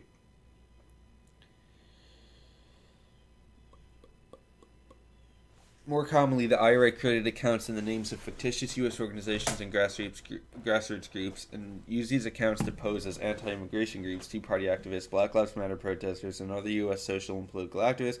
The IRA closely monitored the activity of its social media accounts. Harm to ongoing matter. Redaction. Harm to ongoing matter. Redaction. Yes, I did read about the new title. Maybe I'll change it and after I just want to get some reading done, and then I'll do that. What page am I on now? I'm on page 23. Let's go. Harm to ongoing matter redaction. Harm to ongoing matter. Harm to ongoing matter. CEGSM 223064 serial 130 harm to ongoing matter. Harm to ongoing matter. By February 2016, internal IRA documents referred to support for the Trump campaign in opposition to candidate Clinton. The IRA posted content about the Clinton candidacy before Clinton officially announced her presidential campaign. IRA-controlled social media accounts criticized Clinton's record as Secretary of State and promoted various critiques of her candidacy. The IRA also used other techniques. Harm to ongoing matter. See SM 223064 serial 70. For example, harm to ongoing matter directions to IRA operators. Harm to ongoing matter. Main idea: use any opportunity to criticize Hillary Clinton and the rest, except Sanders and Trump. We support them. Sanders. That's a plot twist. Wait. Like, there's a redaction before it, so it's hard to... That's weird. Harm to ongoing matter, harm to ongoing matter. The focus... I know. The focus of the U.S. presidential campaign continued throughout 2016 in harm to ongoing matter. 2016 internal harm to ongoing matter reviewed the IRA-controlled Facebook group Secured Borders. The author criticized a lower number of posts dedicated to criticizing Hillary Clinton and reminded the Facebook specialist it is imperative to intensify criticizing Hillary Clinton. Harm to ongoing matter. IRA employees also acknowledged that their work focused on influencing the U.S. presidential election. Harm to ongoing matter, harm to ongoing matter, harm to ongoing matter. 3. U.S. operations use Facebook. Many IRA operations use Facebook accounts created and operated by the specialists. Harm to ongoing matter, harm to ongoing matter, harm to ongoing matter, harm to ongoing matter, harm to ongoing matter. IRA Facebook groups active during the 2016 campaign covered a range of political issues and included purported conservative groups with names such as Being Patriotic, Stop All Immigrants, Secured Borders, and Tea Party News.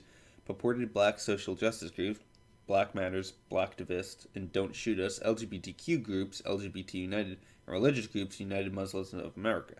Throughout 2016, IRA accounts published an increasing number of materials supporting the Trump campaign and opposing the Clinton campaign. For example, on May 31st, 2016, the operational account Matt Skiber began to privately message dozens of pro-Trump Facebook groups asking them to help plan a pro-Trump rally near Trump Tower. To reach larger U.S. audiences, the IRA purchased advertisements from Facebook that promoted the IRA groups on the news feeds of U.S. audience members. According to Facebook, the IRA purchased over 3,500 advertisements and the expenditures totaled approximately $100,000. 5/31/16 Facebook message ID 100009922908461 Matt Skiber to ID personal privacy redaction 5/31/16 5/31/16 Facebook message ID 100009922908461 Matt Skiber to ID personal privacy redaction. Social media influence in 2016 U.S. election hearing before the Senate Select Committee on Intelligence 115th Congress 13/11/117 testimony of Collins Judge, General Counsel of Facebook. During the U.S. presidential campaign, many IRA purchased advertisements explicitly supported or opposed a presidential candidate or promoted U.S. rallies organized by the IRA discussed below. As early as March 2016, the IRA purchased advertisements that overtly opposed the Clinton campaign. For example, on March 18, 2016, the IRA purchased an advertisement depicting candidate Clinton in a caption that read in part, "If one day God lets this liar enter the White House as a president, that day would be a real national tragedy." 3/18/16 Facebook advertisement ID 6045505152575. Similarly, on April 6, 2016, the IRA purchased advertisements for its account Black Matters calling for a flash mob of U.S. persons to take a photo with hashtag Hillary Clinton for Prison 2016 or hashtag No Hillary 2016. 4/6/16 Facebook advertisement ID 6043740225319. IRA purchased advertisements featuring Clinton were, with very few exceptions, negative. See SM223064 serial T13 documenting politically oriented advertisements from the larger set provided by Facebook. IRA purchased advertisements referencing candidate Trump largely supported his campaign. The first known IRA advertisement explicitly endorsing the Trump campaign was purchased on April 19, 2016. The IRA bought an advertisement for its Instagram account, Tea Party News, asking U.S. persons to help them make a patriotic team of young Trump supporters by uploading photos with the hashtag #KidsForTrump. 4/19/16 Facebook advertisement ID 6045151094235. In subsequent months, the IRA purchased dozens of advertisements supporting the Trump campaign, predominantly through the Facebook groups Being Patriotic, Stop All Invaders, and Secured Borders. Collectively, the IRA social media accounts reached tens of millions of U.S. persons. Individual IRA social media accounts attracted hundreds of thousands of followers. For example, at the time they were deactivated by Facebook in mid-2017, the IRA's United Muslims of America Facebook group had over 300,000 followers. The Don't Shoot Us Facebook group had over 250,000 followers. The Being Patriotic Facebook group had over 200,000 followers. And the Secured Borders Facebook group had over 130,000 followers. See Facebook ID 14799368956565747. United Muslims of America, Facebook ID 1157233400960126. Don't Shoot. Facebook ID 1601685693432389. Being Patriotic. Facebook ID 75718395777162000. Secured Borders. Harm to Ongoing Matter. Harm to Ongoing Matter. Harm to Ongoing Matter. According to Facebook, in total, the IRA-controlled accounts made over 80,000 posts before the deactivation in August 2017, and these posts reached at least 29 million U.S. persons and may have reached an estimated 126 million people. Social media influenced in the 2016 U.S. election hearing before the Senate Select Committee on Intelligence, 115th Congress, 13-11-117, testimony to Colin Search, General Counsel of Facebook. 4. U.S. operations through Twitter. A number of IRA employees assigned to the translator department served as Twitter specialists. Harm to Ongoing Matter. Harm to Ongoing Matter. The IRA's Twitter operations involved two strategies. First, IRA specialists operated certain Twitter accounts to create individual U.S. personas. Harm to Ongoing Matter. Harm to Ongoing Matter. Separately, the IRA operated a network of automated Twitter accounts, commonly referred to as bot network, that enabled the IRA to amplify existing content on Twitter. A. Individualized accounts. Harm to Ongoing Matter. 65. Harm to Ongoing Matter. Harm to Ongoing Matter. Harm to Ongoing Matter. Harm to Ongoing Matter. The IRA operated individualized Twitter accounts similar to the operation of its Facebook accounts by continuously posting original content to the accounts while also communicating with U.S. Twitter users directly through public tweeting or Twitter's private messaging. The IRA used many of these accounts to attempt to influence U.S. audiences on the election. Individualized accounts used to influence the U.S. presidential election included @10GOP described above, @Jen_Abrams, claiming to be a Virginian Trump supporter with 70,000 followers, @Pamela_Moore13, claiming to be a Texan Trump supporter with 70,000 followers, and @America_First_, an anti-immigration persona with 24,000 followers. Other individualized accounts included @MajorityNewsUS, an account with 3,800 followers that posted pro-Sanders and anti-Clinton material. In May 2016, the IRA created the Twitter account @March_for_Trump, which promoted IRA organized rallies and supported the Trump campaign described below. See @March_for_Trump, 5/30/16 tweet, first post from account. Harm to Ongoing Matter. Harm to Ongoing Matter. Harm to Ongoing Matter. Using these accounts and others, the IRA provoked reactions from users and the media. Multiple IRA posted tweets gained popularity. U.S. media outlets also quoted tweets from IRA-controlled accounts and attributed them to the reactions of real U.S. persons. For example, one IRA account tweeted to those people who hate the Confederate flag, "Did you know that the flag in the war wasn't about slavery, it was all about money?" The tweet received over 40,000 responses. @Jen_Abrams, 4/24/17, 2:37 p.m. tweet. Josephine Laquito and Chris Wells. Josephine Laquito and Chris Wells. Most major outlets have used Russian tweets as sources for partisan opinion study. Columbia Journalism Review, March 8th, 2018. See also Twitter steps up to explain #New York values to Ted Cruz. Washington Post, January 15, 2016. Citing IRA tweet. People are slamming the CIA for claiming Russia tried to help Donald Trump. U.S. News and World Report, December 12th, 2016. Similarly, numerous high-profile U.S. persons, including former Ambassador Michael McFarrell, Roger Stone, Sean Hannity, and Michael Flynn Jr., retweeted or responded to tweets posted to these IRA-controlled accounts. Multiple individuals affiliated with the Trump campaign also promoted IRA tweets, discussed below. 75. @McFarrell 4/30/16 tweet responding to tweet by Jen_Abrams, @Roger J. Stone Jr. 5/30/16 tweet retweeting Pamela @Pamela_Moore13, @Roger Stone J. Stone Jr. 4/26/16 tweet same.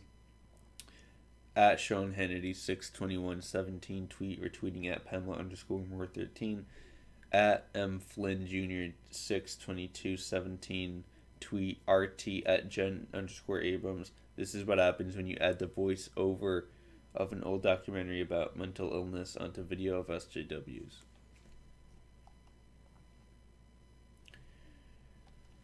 B. IRA botnet activities. Harm to ongoing matter. A botnet refers to a network of private computers or accounts controlled as a group to send specific automated messages. On the Twitter network, botnets can be used to promote and republish or retweet specific tweets or hashtags in order for them to gain larger audiences. Harm to ongoing matter.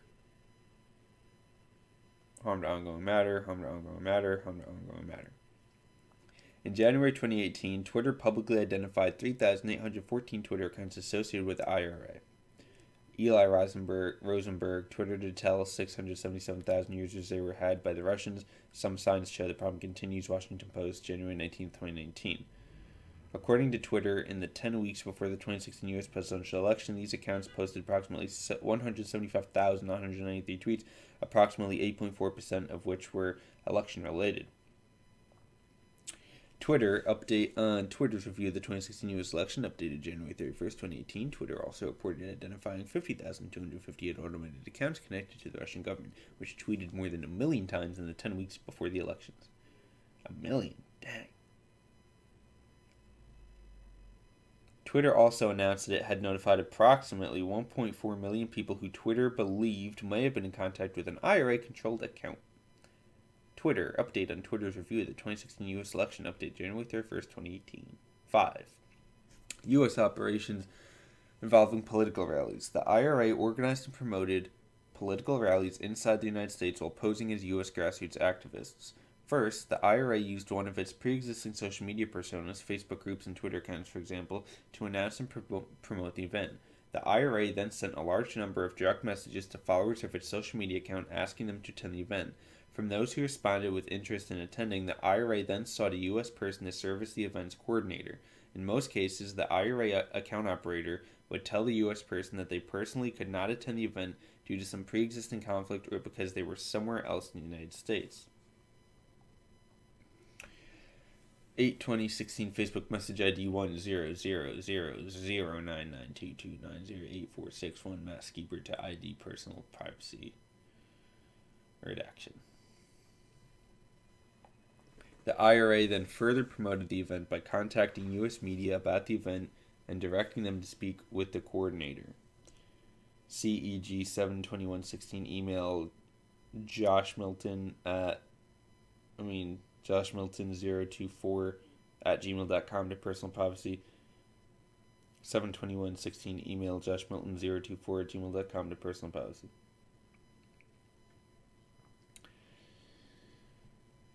After the event, the IRA posted videos and photographs of the event to the IRA social media accounts at March_4_Trump 6/25/16 tweet, posting photos from rally outside Trump Tower. The office identified dozens of U.S. rallies organized by the IRA. The earliest evidence of a rally was a Confederate rally in November 2015. Instagram ID 222801216. Stand for Freedom 11/3/15. Post. Good evening, buds. Good evening, buds. Well, I am planning to organize a Confederate rally in Houston on the 14th of November, and I want more people to attend. The IRA continued to organize rallies even after the 2016 U.S. presidential election. The attendance at rallies varied. Some rallies appear to have drawn few, if any, participants, while others drew hundreds. The reach and success of these rallies was closely monitored. Harm to ongoing matter. Harm to ongoing matter. Oh, they have pictures in here. From June 2016 until the end of the presidential campaign, almost all of the U.S. rallies organized by the IRA focused on the U.S. election, often promoting the Trump campaign and opposing the Clinton campaign. Pro-Trump rallies included 3 in New York, a series of pro-Trump rallies in Florida in August 2016, and a series of pro-Trump rallies in October 2016 in Pennsylvania. The Florida rallies drew the attention of the Trump campaign, which posted about the Miami rally on candidate Trump's Facebook account as discussed below. The pro-Trump rallies were organized through multiple Facebook, Twitter, and email accounts. C.E.G. Facebook ID 10000099229084661. Matt Skiber. Facebook ID 16016856934323889. Being patriotic. Twitter account at March_for Trump_Trump. Being patriotic at gmail.com. Rallies were organized in New York on June 25th, 2016, Florida on August 20th, 2016, and Pennsylvania on October 2nd, 2016.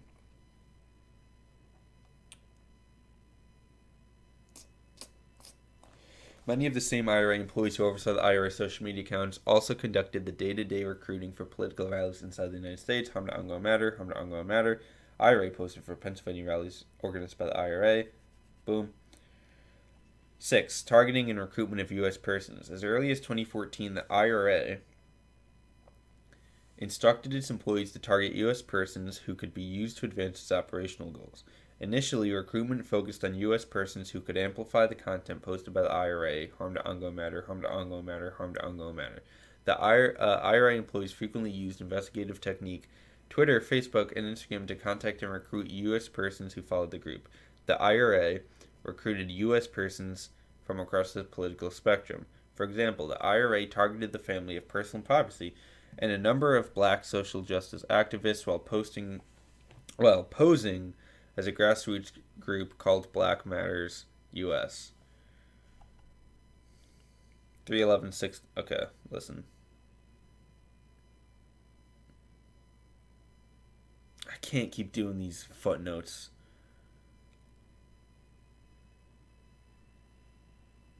I have to.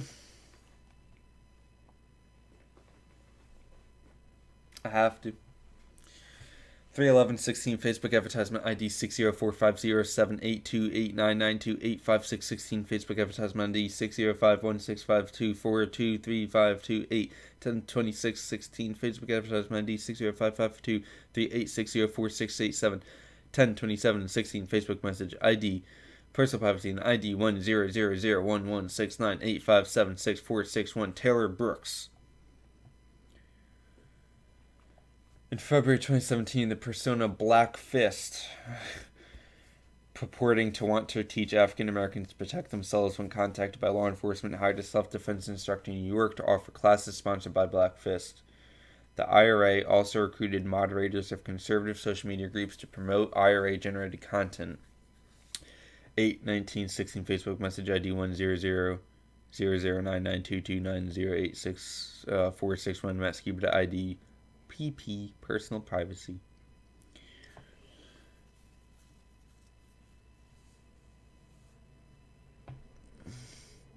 The IRA also commands of what? Okay. As well as recruited individuals to perform political acts such as walking around New York City dressed up as Santa Claus with the Trump mask. 12/8/16 Facebook message ID 100009922908461 Matt Skiber to ID personal privacy. That's the wrong one. 12/8/16 email robot at Craigslist.org to beingpatriotic@gmail.com confirming Craigslist advertisement. Harm to ongoing matter. 8/18/19/16 Twitter DMs at March_for_Trump and personal privacy. Harm to ongoing matter. CEG 11/11/27/16 Facebook messages ID 100011698576461 Taylor Brooks and ID personal privacy arranging to pay for plane tickets and for a bullhorn. Harm to ongoing matter. CEG 9/10/16 Facebook message ID 100009922908461 Matt Skiber and ID personal privacy discussing payment for rally supplies 8/18/16 Twitter DM at March_for_Trump to personal privacy discussing payment for construction materials. Harm to ongoing matters. The IRA's online audience became larger. The IRA tracked U.S. persons with whom they communicated and had successfully tasked with tasks ranging from organizing rallies to taking pictures of certain political messages. Harm to ongoing matter. Harm to ongoing matter. Harm to ongoing matter. 7. Interactions and contacts with the Trump campaign. The investigation identified 2 different forms of connections between the IRA and members of the Trump campaign. The investigation identified no similar connections between the IRA and the Clinton campaign. Okay, that's important. You know how Trump's always like, oh, well, they didn't help me win. They only helped Clinton. I want to read this again.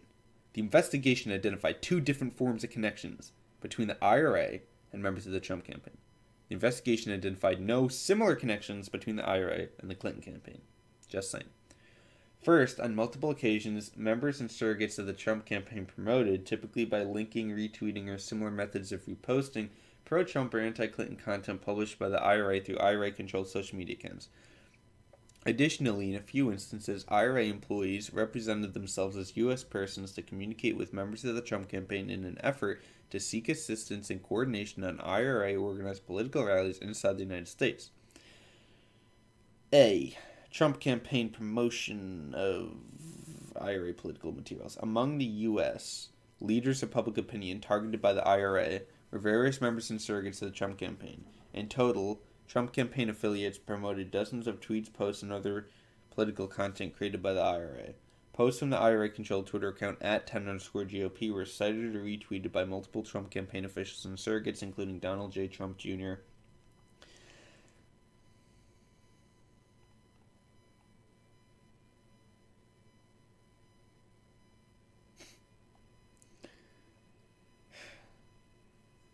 CEG at Donald J. Trump Jr., 10/26/16 tweet. RT at 10_GOP breaking. Thousands of names changed on voter rolls in Indiana. Police investigating #voter fraud #drain the swamp. At Donald J. Trump Jr. 11/2/16 tweet. RT at 10_GOP breaking #voter fraud by counting tens of thousands of ineligible mail-in Hillary votes being reported in Broward County, Florida.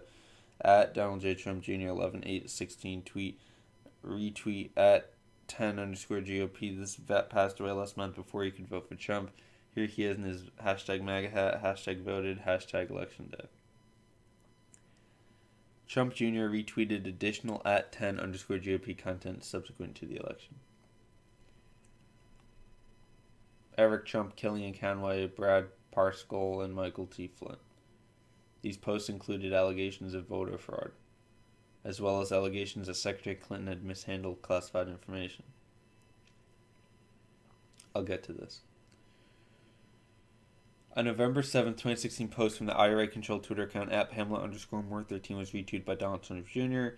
On September 19, 2017, President Trump's personal account at Real Donald Trump responded to a tweet from the IRA-controlled account at 10_GOP, the backup account of at 10_GOP, which had already been deactivated by Twitter. The tweet read, "We love you, Mr. President."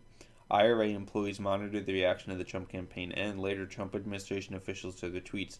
For example, on August 23, 2016, the IRA-controlled persona Matt Skiber Facebook account sent a message to a U.S. Tea Party activist writing that Mr. Trump posted about our event in Miami. This is great. The IRA employee included a screenshot of candidate Trump's Facebook account, which included a post about the August 20th, 2016 political rallies organized by the IRA. This is a screenshot of Trump's Facebook account from Matt Skiber.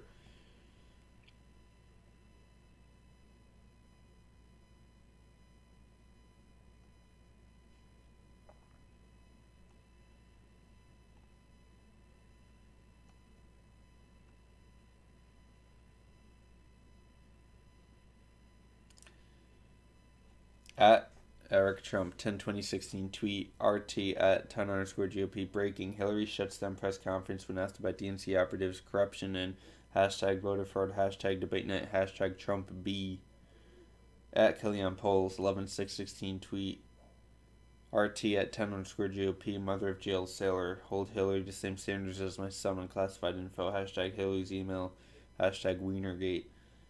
At Parscale, 10/15/16 tweet. Thousands of deplorables chanting to the media, tell the truth. Retweet if you're also done with biased media. #Friday feeling. At Jen Flynn, 11/7/16 retweeting at 10_GOP posts that included in part at Real Donald Trump and at Mike_Pence will be our next POTUS and V POTUS. At 10_GOP 10/11/16 tweet, North Carolina finds 2,214 voters over the age of 110. At 10_GOP 11/6/16 tweet, mother of jail sailor hold Hillary to same standards as my son in classified info, hashtag Haley email, hashtag Wienergate. At Donald J. Trump Jr. 11/7/16 tweet, RT at Pelmo_Moore 13, Detroit residents speak out against the failed policies of Obama, Hillary, and Democrats. At Real Donald Trump 9/19/17 7:33 p.m. tweet, thank you for your support, Miami. My team just shared photos from your Trump sign waving day yesterday. I love you, and there is no question. Together we'll make America great again. 8/23/16 Facebook message ID 100009922290846 Matt Skiba ID personal privacy redaction. Harm to ongoing matter. Harm to ongoing matter. B. Contact with Trump campaign officials in connection to rallies. Starting in June 2016, the IRA contacted different U.S. persons affiliated with the Trump campaign in an effort to coordinate pro-Trump IRA organized rallies inside the United States.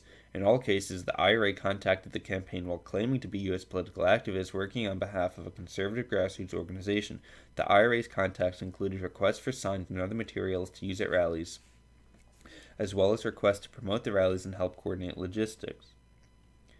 CEG 81616 email joshmilton024@gmail.com to personal prophecy at donaldtrump.com asking for Trump Penn Sons for Florida rally 1816 email joshmilton024@gmail.com to personal prophecy at donaldtrump.com asking for Trump Penn Sons for Florida rally 81216 email joshmilton024@gmail.com to personal prophecy at donaldtrump.com asking for contact phone numbers for Trump campaign affiliates of various Florida cities and sons 81516 email personal prophecy at joshmilton at 24@gmail.com asking to add two locations to the Florida Goes Trump list 81616 email personal prophecy at joshmilton at 024@gmail.com volunteering to send an email blast to followers. Whew. While certain campaign volunteers agreed to provide the requested support, for example, agreeing to set aside a number of signs, the investigation has not identified evidence that any Trump campaign official understood the requests were coming from foreign nationals. I believe that. I mean, that seems reasonable. In sum, the investigation established that Russia interfered in the 2016 presidential election through the active measure social media campaign carried out by the IRA, an organization funded by Prigozhin and companies that he controlled. As explained further in Volume 1, Section VA, infrared, the office concluded and a grand jury has alleged that Prigozhin, his companies, and IRA employees violated U.S. law through these operations, principally by undermining, through deceptive acts, the work of federal agencies charged with regulating foreign influence in U.S. elections.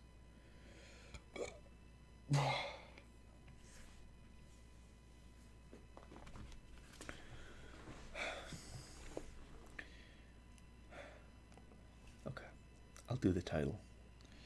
I just wanted to get a lot of that out of the way as much as I could. Break. Okay.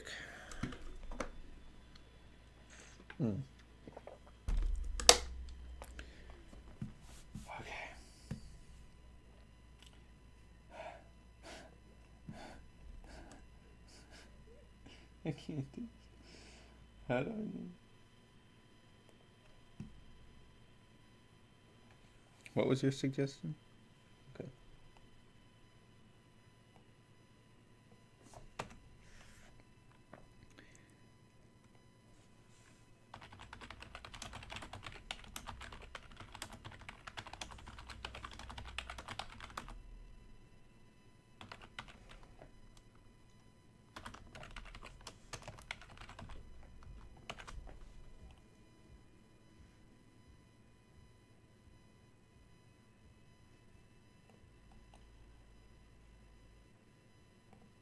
There we go.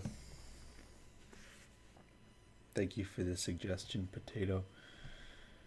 I'm gonna have no voice tomorrow. 3, Russian hacking and dump.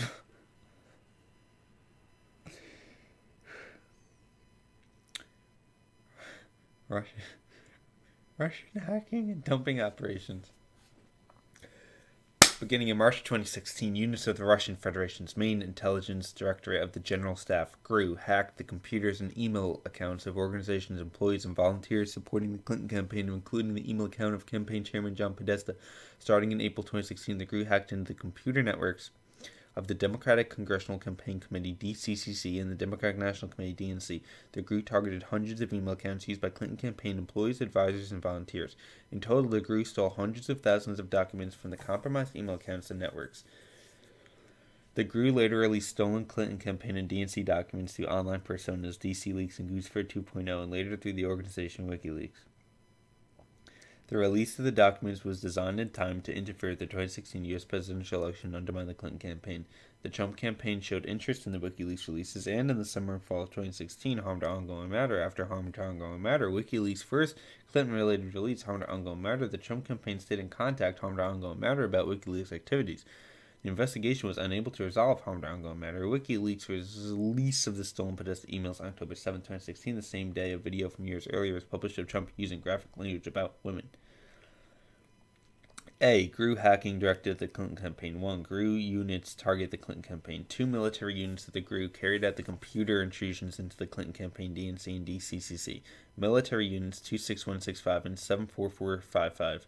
Military Unit 26165 is a GRU cyber unit dedicated to targeting military, political, governmental, and non-governmental organizations outside of Russia, including in the United States. The unit was subdivided into departments with different specialties. One department, for example, developed specialized malicious software and malware, while another department conducted large-scale spear phishing campaigns. Investigative technique, a Bitcoin mining operation to secure Bitcoins used to purchase computer infrastructure used in hacking operations.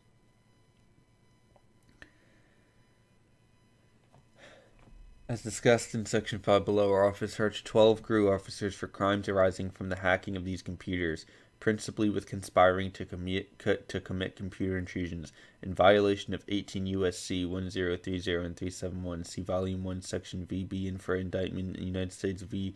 Nediesco, number 118 CR 215 DDC, July 13, 2018, Doc 1, Nediesco indictment 1. Separate from this office's indictment of GRU officers in October 2018, the grand jury sitting in Western District of Pennsylvania returned an indictment charging certain members of Unit 26165 with hacking the U.S. Anti-Doping Agency, the World Anti-Doping Agency, and other international sport associations. United States v. Alexei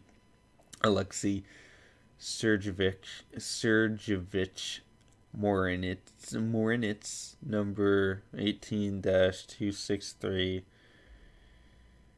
WDPA, a spear phishing email is designed to appear as though it originates from a trusted source and solicits information to enable the sender to gain access to an account or network, or causes the recipient to...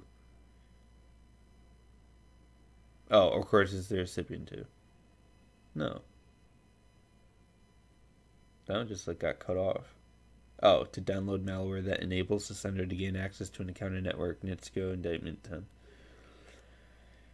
What did you do? In the inspect thing? What is that? My guy. I can't do Military Unit 74455 is a related GRU unit with multiple departments that engage in cyber operations. Unit 74455 assisted in the release of documents stolen by Unit 26165, the promotion of those releases, and the publication of anti-Clinton content on social media accounts operated by the GRU. Officers from Unit 74455 separately hacked computers belonging to state boards of elections, secretaries of state, and U.S. companies that supplied software and other technology related to the administration of U.S. elections. Beginning in mid-March 2016, Unit 26165 had primary responsibility for hacking the DCCC and DNC as well as email accounts of individuals affiliated with the Clinton campaign. Unit 26165 used investigative technique to learn about investigative technique, different Democratic websites including Democrats.org, HillaryClinton.com, DNC.org, and DCCC.org. Investigative technique began before the GRU had obtained any credentials or gained access to these networks, indicating that the later DCCC and DNC intrusions were not crimes of opportunity but rather the result of targeting. GRU officers also sent hundreds of spear phishing emails to the work and personal email accounts of Clinton campaign employees and volunteers. Between March 10th, 2016 and March 15th, 2016, Unit 26165 appears to have sent approximately 90 spear phishing emails to email accounts at HillaryClinton.com. Starting on March 15th, 2016, the group began targeting Google email accounts used by Clinton campaign employees along with a smaller number of DNC.org email accounts. The GRU spear phishing operation enabled it to gain access to numerous email accounts of Clinton campaign employees and volunteers, including campaign chairman John Podesta Jr., Clinton campaign employees and volunteers, including campaign chairman John Podesta Jr., volunteers assigned to the Clinton campaign's advanced team and former Clinton campaign advisors, and a DNC employee. GRU officers stole tens of thousands of emails from spear phishing victims, including various Clinton campaign-related communications.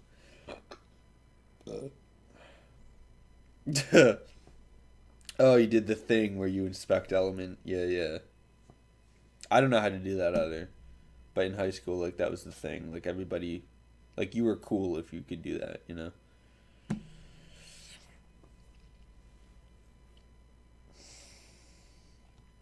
Bitcoin mining consists of unlocking new bitcoins by solving computational problems.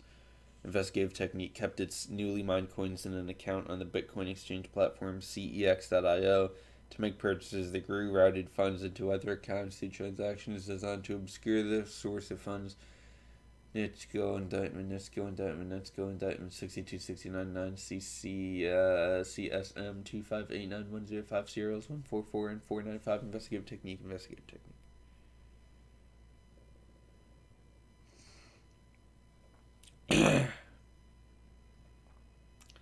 2. Intrusions into the DCCC and DNC networks. A. Initial access. By no later than April 12, 2016, the GRU had gained access to the DCCC computer network using the credentials stolen from a DCCC employee who had been successfully spear phished the week before. Over the ensuing weeks, the GRU traversed the network, identifying different computers connected to the DCCC network by stealing network access credentials along the way, including those of IT administrators with unrestricted access to the system. The GRU compromised approximately 29 different computers on the DCCC network. Approximately 6 days after first hacking into the DCCC network on April 18, 2016, GRU officers gained access to the DNC network via a virtual private network VPN connection between the DCCC and DNC networks. Between April 18, 2016 and June 8, 2016, Unit 26165 compromised more than 30 computers on the DNC network, including the DNC mail server and shared file server.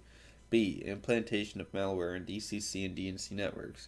Unit 26165 implanted on the DCCC and DNC networks two types of customized malware, known as X-Agent and X-Tunnel Mimikatz, a credential harvesting tool, and rar.exe, a tool used in these intrusions to compile and compress materials for exfiltration.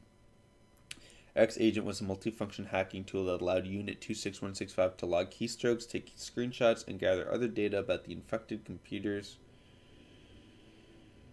e.g. file directories, operating systems. X-Tunnel was a hacking tool that created an encrypted connection between the victim DCCC, DNC computers, and GRU-controlled computers outside the DCCC and DNC networks that was capable of large-scale data transfers. GRU officers then used X-Tunnel to exfiltrate stolen data from the victim computers.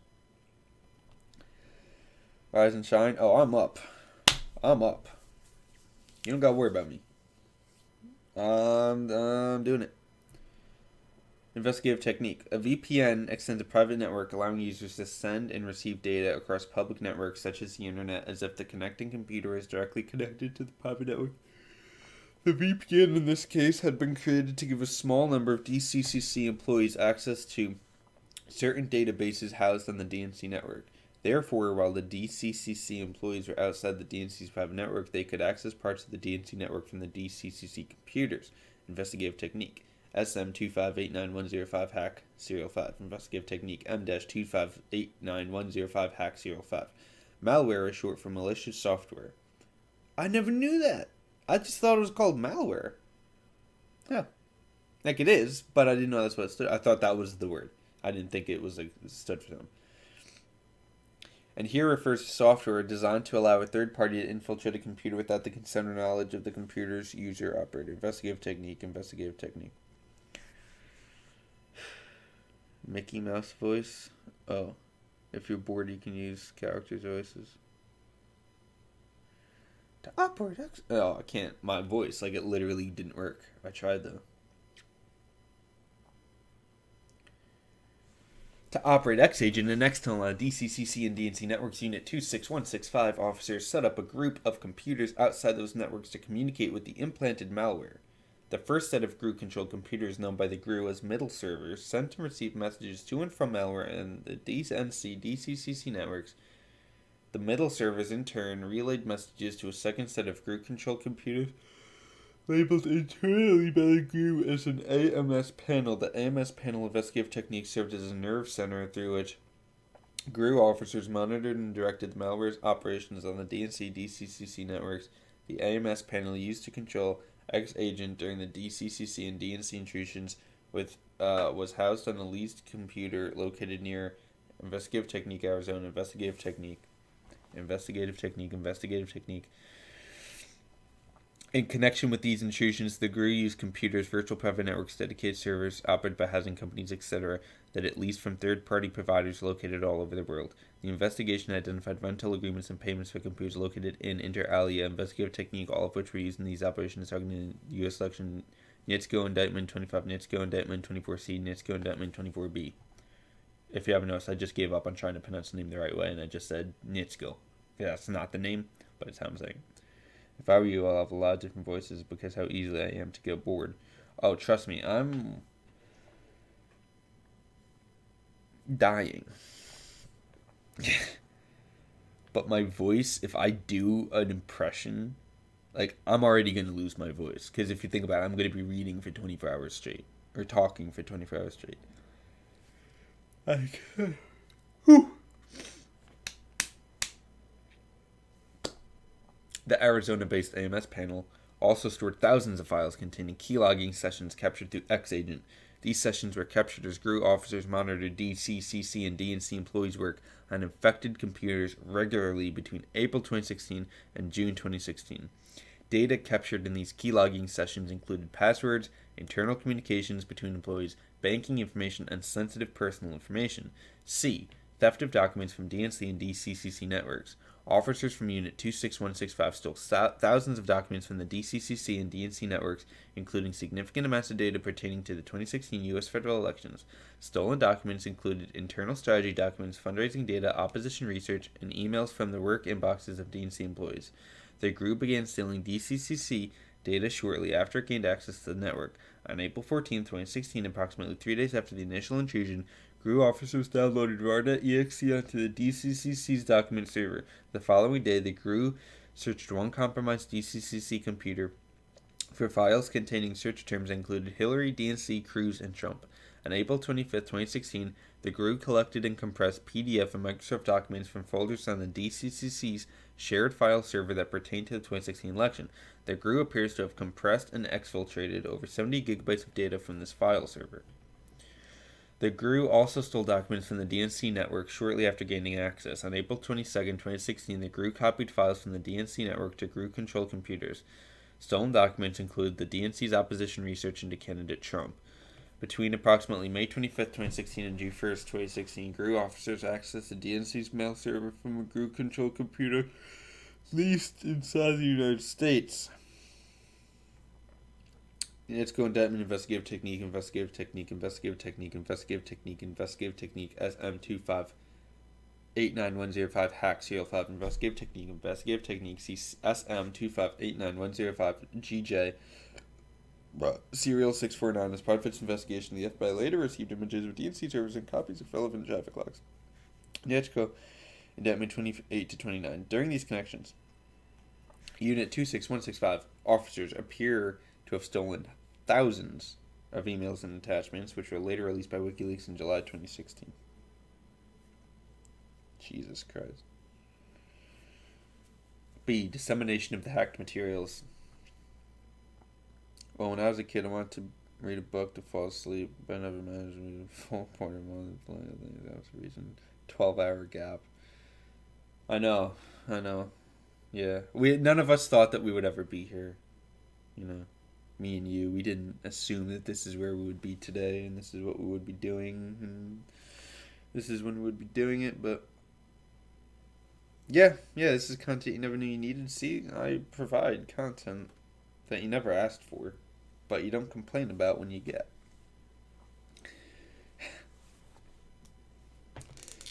So just let's pause. I'm on page 40. When I get to page 50, I have to eat the first thing.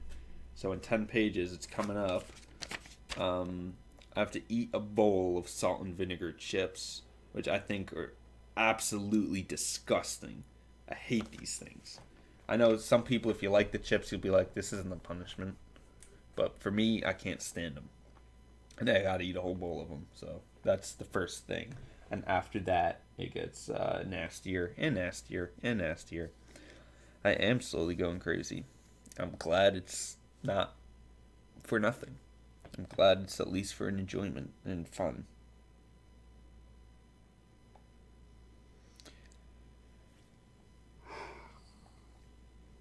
B. Dissemination of the hack materials. The GRU's operations extended beyond stealing materials and included releasing documents stolen from the Clinton campaign and its supporters. The GRU carried out the anonymous release through two fictitious online personas it created, DC Leaks and Goosifer 2.0, and later through the organization WikiLeaks. 1. DC Leaks. The GRU began planning the releases at least as early as April 19th, 2016. I gotta get my politician hand out. When Unit 26165 registered the domain dcleaks.com through a service that anonymized the registrant. Unit 26165 paid for the registration using a pool of Bitcoin that it had mined. The dcleaks.com landing page pointed to different tranches of stolen documents arranged by victim or subject matter.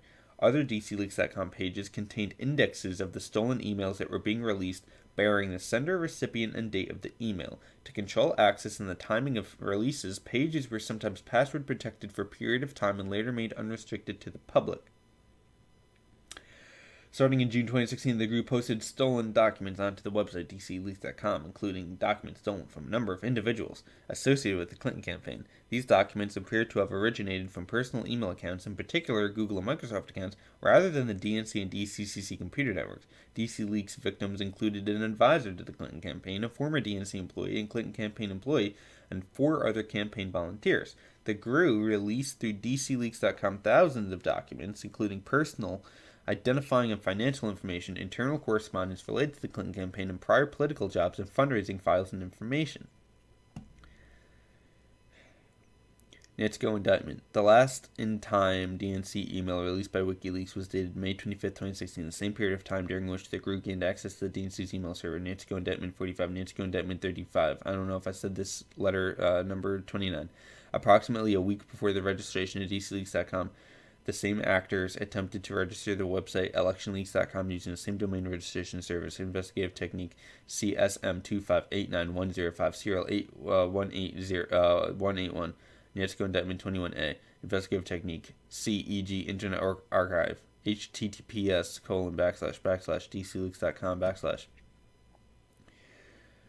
archive date November 10th, 2016. Additionally, DC Leaks released documents relating to personal privacy, emails belonging to personal privacy, and emails from 2015 relating to Republican Party employees under the portfolio named the United States Republican Party. The United States Republican Party portfolio contained approximately 300 emails from a variety of GOP members, PACs, campaigns, state parties, and businesses dated between May and October 2015. According to open source reporting, these victims shared the same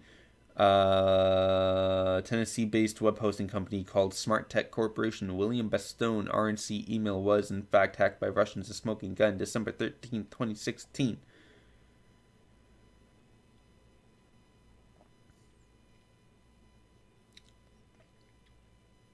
GRU officers operated a Facebook page under the DC Leaks moniker, which they primarily used to promote releases of materials. The Facebook page was administered through a small number of pre-existing GRU-controlled Facebook accounts. GRU officers also used... I should do this ASMR.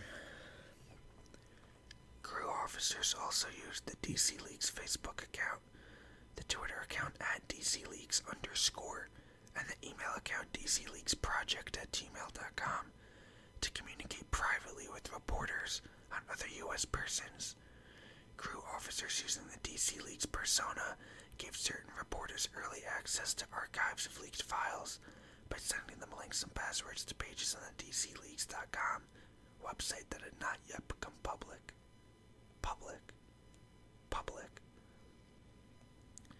For example, on July 14th, 2016, crew officers operating under the DC Leaks persona sent a link and password for a non-public DC Leaks webpage to a U.S. reporter via the Facebook account.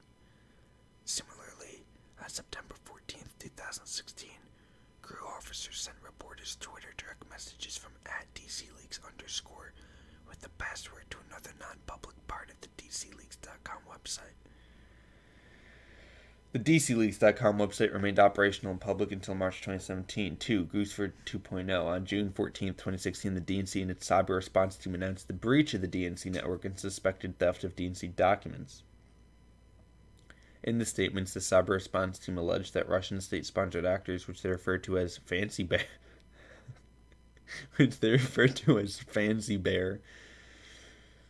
were responsible for the breach. Apparently, in response to that announcement on June 15, 2016, GRU officers using the persona Gooseford 2.0 created a WordPress blog. Hey, WordPress, I know that. In the hours leading up to the launch of that WordPress blog, GRU officers logged into a Moscow-based server used and managed by Unit 74455 and searched for a number of specific words and phrases in English, including some hundred sheets, Illuminati, and worldwide known. Approximately 2 hours after the last of those searches, Gooseford 2.0 published its first post attributing the DNC server hack to a lone Romanian hacker and using several of the unique English words and phrases that the GRU officers had searched for that day. Yeah, just do it so I don't lose my voice. Yeah, dude. Let's go to Datman 38. CEG Facebook account 1008825623541. Alice Donovan 7416. Facebook message ID 7930581007953441. DC Leaks ID personal privacy CEG 91416D. Twitter DM at DC Leaks _ to personal privacy 91416.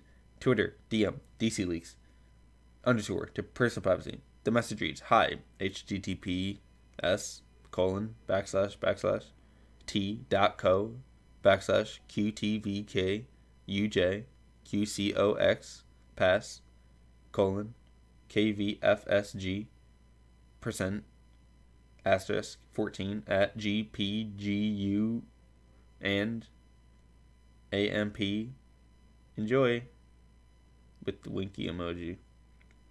The hell was that? Dmitry Alperovich bears in the midst intrusion into the Democratic National Committee CrowdStrike blog June 14, 2016.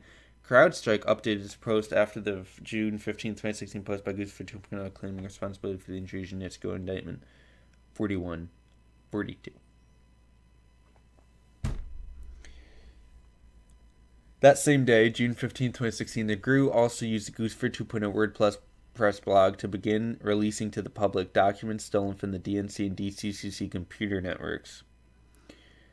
The Gooseford 2.0 persona ultimately released thousands of documents stolen from the DNC and DCCC in a series of blog posts between June 15, 2016 and October 18, 2016.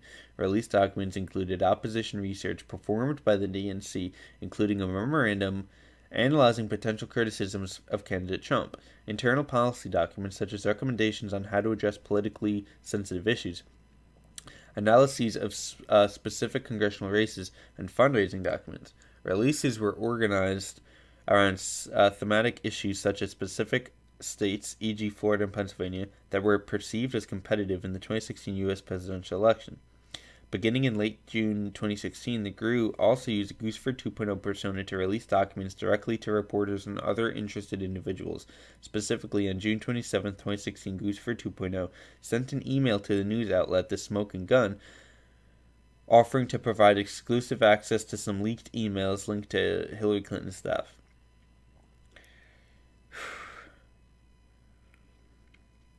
The GRU later sent the reporter a password and link to a locked portion of the DCLeaks.com website that contained an archive of emails stolen by Unit 26165 from a Clinton campaign volunteer in March 2016. that the Guccifer 2.0 persona provided reporters access to a restricted portion of the DC Leaks website tends to indicate that both personas were operated by the same or a closely related group of people. The group continued its release efforts to Guccifer 2.0 into August 2016. For example, on August 15, 2016, the Guccifer 2.0 persona sent a candidate for the U.S. Congress documents related to the candidate's opponent.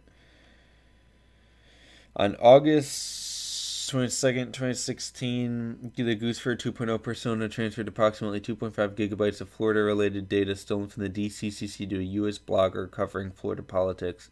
On August 22nd, 2016, the Guccifer 2.0 persona sent a U.S. reporter documents stolen from the DCCC pertaining to the Black Lives Matter movement. Releases of documents on the Guccifer 2.0 blog occurred on June 15th, 2016, June 20th, 2016, June 21st, 2016, July 6th, 2016, July 14th, 2016, August 12th, 2016, August 15th, 2016, August 21st, 2016, August 31st, 2016, September 15th, 2016, September 23rd, 2016, October 4th, 2016, and October 18th, 2016. 6/27/16, email Guccifer20 at AOL.fr to personal privacy subject leaked emails IT. Or what's that stand for again? Investigative technique. 6/27/16, email Guccifer20 at AOL.fr to personal privacy subject leaked emails investigative technique. See also 6/27/16, email Guccifer20 at AOL.fr to personal privacy subject leaked emails investigative technique, claiming DC Leaks was a WikiLeaks subproject. Before sending the reporters a link and password to the closed DC Leaks website, and in an apparent effort to deflect attention from the fact that DC Leaks and Guccifer 2.0 were operated by the same organization, the Guccifer 2.0 persona sent the reporter an email stating that DC Leaks was a WikiLeaks subproject and that Guccifer 2.0 had asked DC Leaks to release the leaked emails with closed access to give reporters a preview of them. NITSCO Indictment 43A, NITSCO Indictment 43B, NITSCO Indictment 43C. The GRU was also in contact through the Guccifer 2.0 persona with Harm to Ongoing Matter, a former Trump campaign member, Harm to Ongoing Matter. In early August 2016, Harm to Ongoing Matter, Twitter suspension of the Guccifer 2.0 Twitter account. After it was reinstated, GRU officers posing as Guccifer 2.0 wrote Harm to Ongoing Matter via private message, "Thank you for writing back. Do you find anything interesting in the docs I posted?" On August 17, 2016, the GRU added, "Please tell me if I can help you anyhow. It would be a great pleasure to me." On September 9th, 2016, the GRU, again posing as Guccifer 2.0, referred to a stolen DCCC document posted online and asked Harm to Ongoing Matter, "What do you think of the info on the turnout model for the Democrats' entire presidential campaign?" Harm to Ongoing Matter responded, "Pretty standard." The investigation did not identify evidence of other communications between Harm to Ongoing Matter and Guccifer 2.0. Story time. I have a confession. I actually had watched ASMR reading Harry Potter book, but I didn't finish it. That's an interesting way to read a book. Because I don't like reading. I hate reading. But I would listen to that.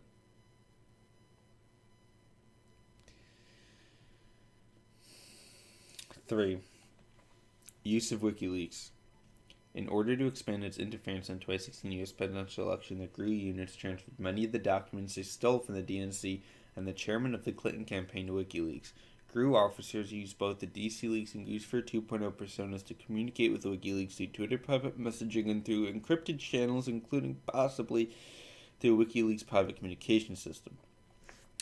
A. WikiLeaks expressed opposition toward the Clinton campaign. WikiLeaks, and particularly its founder Julian Assange, privately expressed opposition to candidate Clinton well before their first release of stolen documents. In November 2015, Assange wrote to other members and associates of WikiLeaks that, "We believe it would be much better for GOP to win. Dems plus media plus liberals would then form a bloc to reign in their worst qualities. With Hillary in charge, GOP will be pushing for her worst qualities. Dems plus media plus neoliberals will be mute. She's a bright, well-connected, sadistic sociopath." In March 2016, WikiLeaks released a searchable archive of approximately 30,000 Clinton emails that had been obtained through FOIA litigation. While designing the archive, one WikiLeaks member explained the reason for building the archive to another associate. Harm to Ungo Matter. Harm to Ungo Matter. 11-19-15. Twitter group chat. Group ID 594242937858486276 at WikiLeaks. Ed Assange also wrote that GOP will generate a lot opposition, including through dumb moves. Hillary will do the same thing, but co-opt the liberal opposition and the GOP opposition. Hence, Hillary has greater freedom to start wars than the GOP and has the will to do so. Id. WikiLeaks Hillary Clinton email archive available at https://wikileaks.org/Clinton-emails/. You don't like Harry Potter? Neither do I. No, I don't like Harry Potter.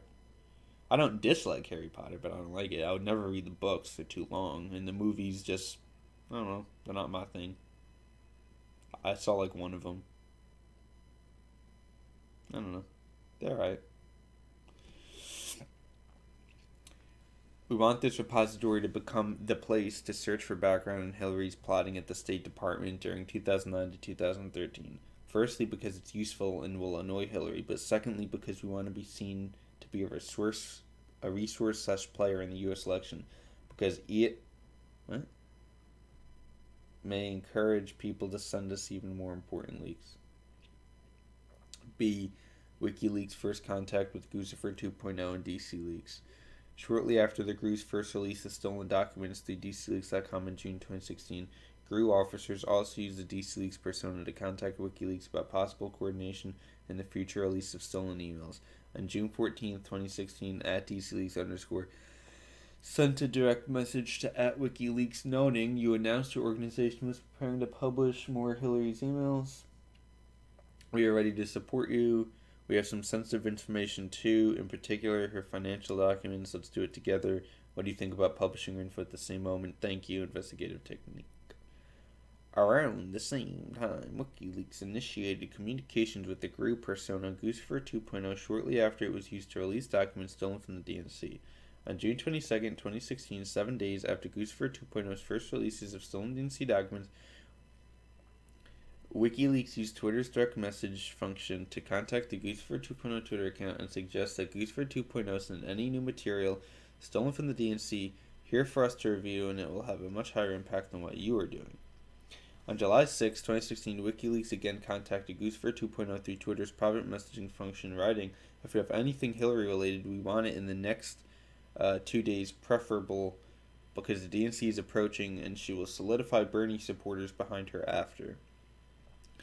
The Guccifer 2.0 persona responded, "Okay, I see." WikiLeaks also explained, "We think Trump has only 25% chance of winning against Hillary. So conflict between Bernie and Hillary is interesting." C. The GRU's transfer of stolen materials to WikiLeaks. Both the GRU and WikiLeaks sought to hide their communications, which has limited the office's ability to collect all of the communications between them. Thus, although it is clear that the stolen DNC and Podesta documents were transferred from the GRU to WikiLeaks, investigative technique. 3/14/16 Twitter DM at WikiLeaks to private personal. What's PP again? Personal private? Personal privacy. Less than 2 weeks earlier, the same account had been used to send a private message opposing the idea of Clinton in White House with her bloodlet and emissions of empire with hawkish liberal interventionist appointees. 11-19-15 Twitter group chat, group ID 594242937858486276 at WikiLeaks et al. 6/14/16 Twitter DM DC at DCLeaks at WikiLeaks NISCO indictment 47A 7616 Twitter DMs at WikiLeaks and at Guccifer_2. The office was able to identify when the GRU operating through its personas Guccifer 2.0 and DCLeaks transferred some of the stolen documents to WikiLeaks through online archives set up by the GRU. Assange had access to the internet from the Ecuadorian embassy in London, England. Investigative technique. On July 14, 2016, GRU officers used a Guccifer 2.0 email account to send WikiLeaks an email bearing the subject "Big Archive" in the message "A New Attempt." The email contained an encrypted attachment with the name WKDNC link1.text.jpg. Using the Goosefer 2.0 Twitter account, GRU officers sent WikiLeaks an encrypted file and instructions on how to open it. On July 18, 2016, WikiLeaks confirmed in a direct message to the Goosefer 2.0 account that it had 1 gigabyte or so archive and would make a release of the stolen documents this week. On July 22, 2016, WikiLeaks released over 20,000 emails and other documents stolen from the DNC computer networks. The Democratic National Convention began 3 days later. Similar communications occurred between WikiLeaks and the GRU-operated persona DC Leaks. On September 15, 2016, DC Leaks wrote to @WikiLeaks, "Hi there, I'm from DC Leaks. How could we discuss some submission-related issues? I'm trying to reach out to you via your secure chat, but getting no response. I've got something that might interest you. You won't be disappointed, I promise." The WikiLeaks account responded, "Hi there," without further elaboration. The @DCLeaks_ account did not respond immediately. The same day, the Twitter account @Goosefer_2 sent the @DCLeaks_ direct message, which is the first known contact between the personas during investigative technique. This was not the first GRU's attempt at transferring data to WikiLeaks. On June 29, 2016, the GRU used a Goosefer 2.0 email account to send a large encrypted file to a WikiLeaks email account. 6/29/16 email goosefer2@gmail.com. Investigative technique. The email appears to have been undelivered. CSM2589105-DC Leaks Serial 28 Analysis 6/27/16 Twitter DM @Goosefer_2 to @WikiLeaks 7/18/16 Twitter DM @Goosefer_2 and @WikiLeaks DNC Email Archive WikiLeaks July 22nd 2016 available at https://wikileaks.org/DNC emails 9/15/16 Twitter DM @DCLeaks_ to @WikiLeaks 9/15/16 Twitter DM @Goosefer_2 to @DCLeaks_. During subsequent communications, the Goosefer 2.0 persona informed DC Leaks that WikiLeaks was trying to contact DC Leaks and arrange for a way to speak through encrypted emails. An analysis of the metadata collected from the WikiLeaks site revealed that the stolen Podesta emails show a creation date of September 19, 2016. Based on information about Assange's computer and its possible operating system, this date may be when the GRU staged the stolen Podesta emails for transfer to WikiLeaks, as the GRU had previously done in July 2016 for the DNC emails. The WikiLeaks site also released PDFs and other documents taken from Podesta that were attachments to emails in his account. These documents had a creation date of October 2nd, 2016, which appears to be the date the attachments were separately staged by WikiLeaks on its site. Beginning on September 20th, 2016, WikiLeaks and DC Leaks resumed communications in brief exchange. On September 22nd, 2016, the DC Leaks email account dcleaksproject@gmail.com sent an email to a WikiLeaks account with the subject submission and the message "Hi" from DC Leaks. The email contained a PG encrypted message with the file name wiki_mail.txt.gpg.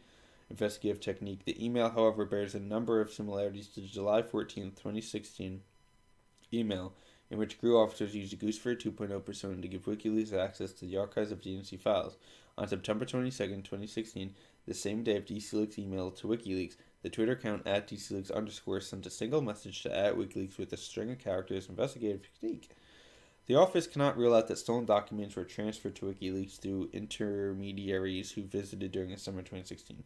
For example, public reporting identified Andrew Mueller as a WikiLeaks associate who may have assisted with the transfer of these stolen documents to WikiLeaks. Investigative technique.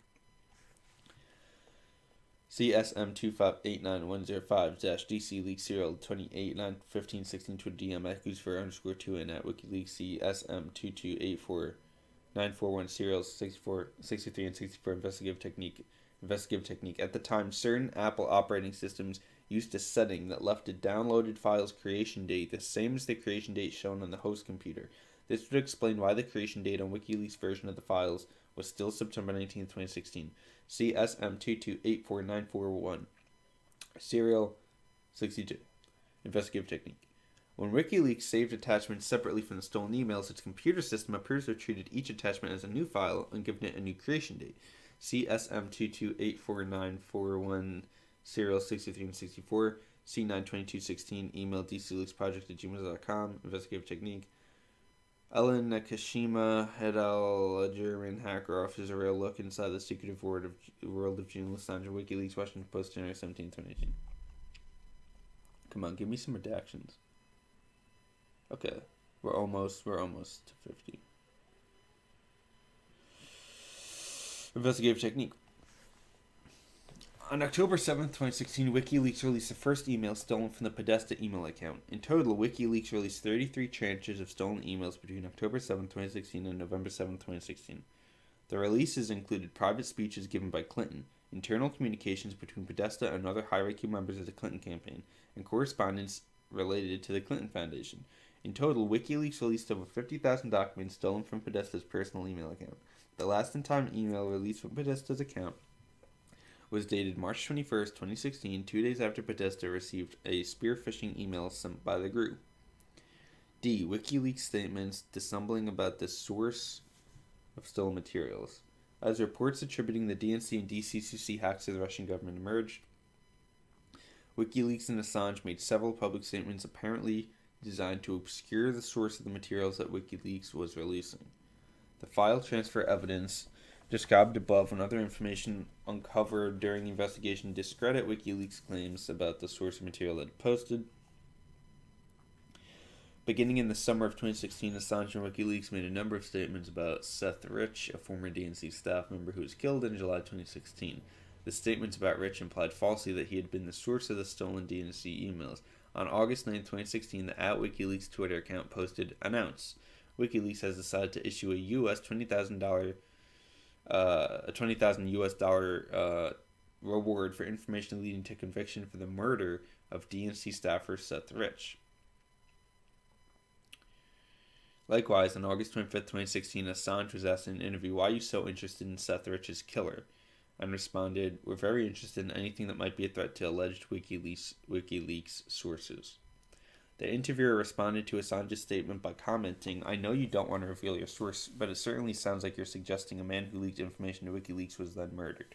Assange replied, "If there's someone who's potentially connected to a publication and that person has been murdered in suspicious circumstances, it doesn't necessarily mean that the two are connected, but it is a very serious matter. That type of allegation is very serious as it's taken very seriously by us."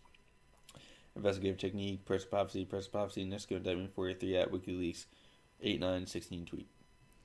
After the U.S. intelligence community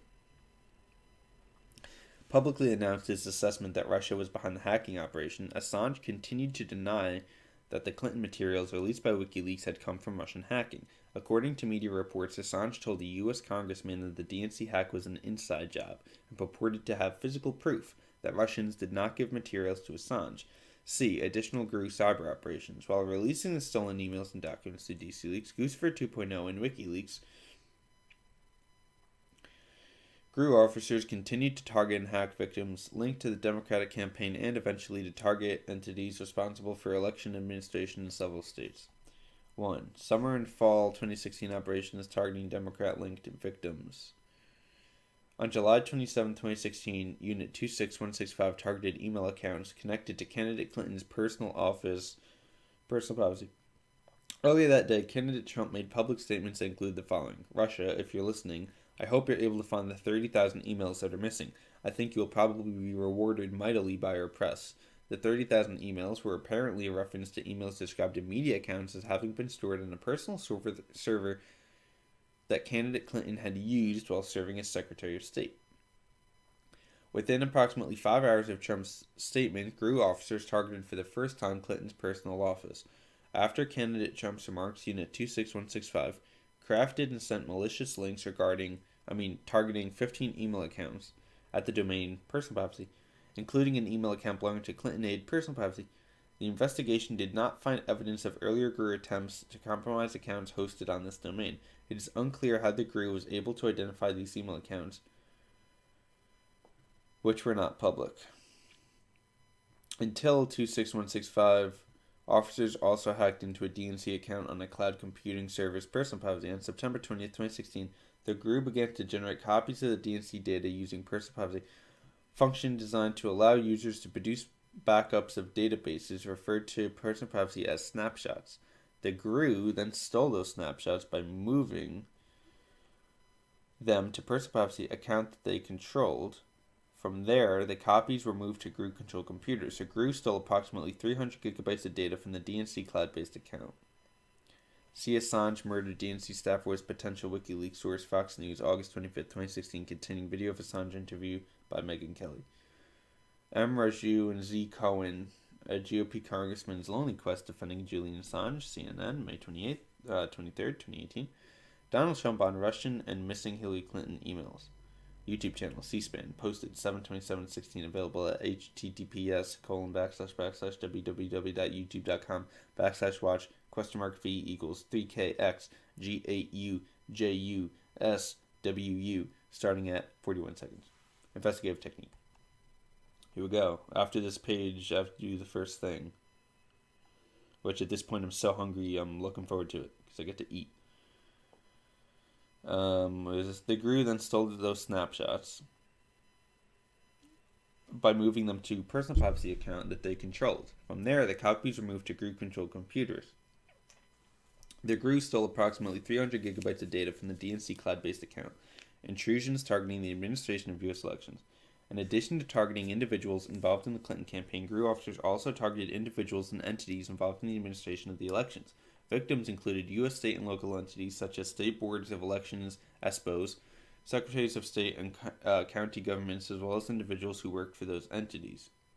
The GRU also targeted private technology firms responsible for manufacturing and administering election-related software and hardware, such as voter registration software and electronic polling stations. The GRU continued to target these victims through the elections in November 2016.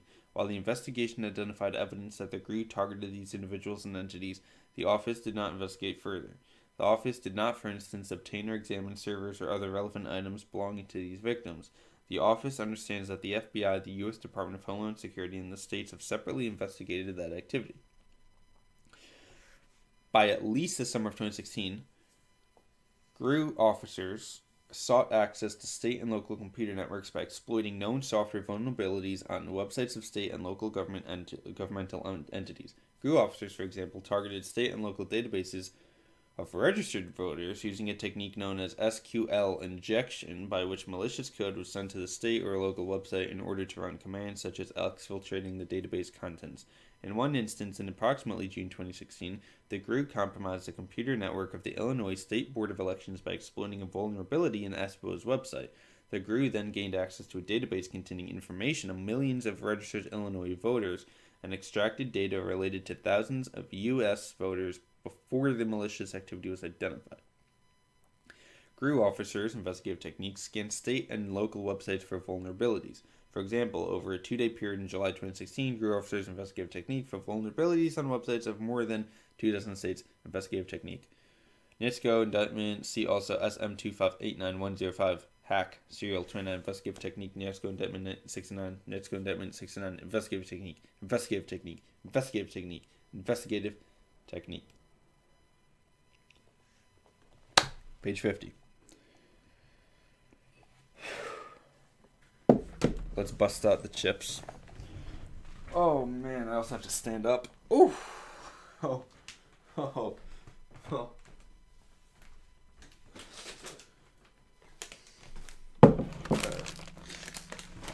So I don't know. I mean, to some people, this probably doesn't seem that bad. And it's definitely not as bad as everything else that's coming. This is the easiest thing that I'm going to have to do, which is why it's first. But I hate these chips. I absolutely hate them. I think they're disgusting. And I do not enjoy eating them. But right now I'm so hungry and tired that I think I'll eat just about any... Oh, the smell.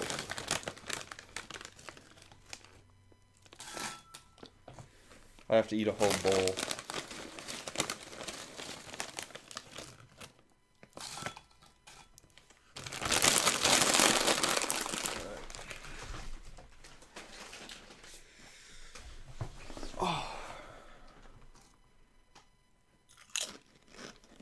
God, these are just disgusting.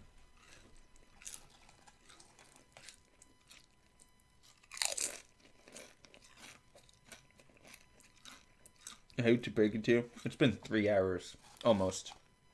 Like 2 hours, 45 minutes. I forget when you came in, but I started almost 2 hours ago. God, these are bad. I mean, it's bearable. I'm not going to act like this is like, the worst thing on planet Earth.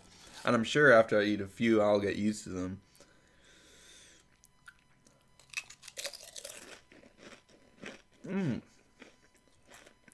They're so strong. It's such a... And then you just help me not go to porn. That's also the point of this stream. 24-hour porn that won't get taken down. Mueller porn.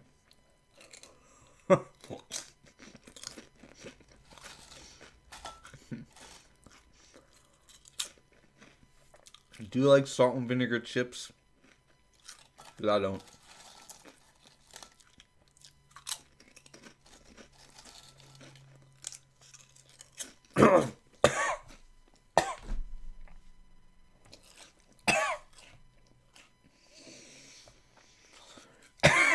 I'm not.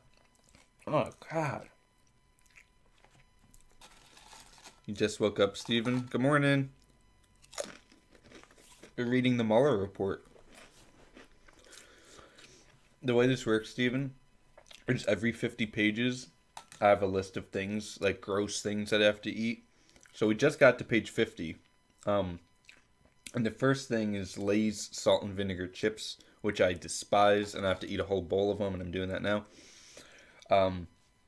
Which, compared to everything else, is not hard at all. There's some really disgusting stuff in here.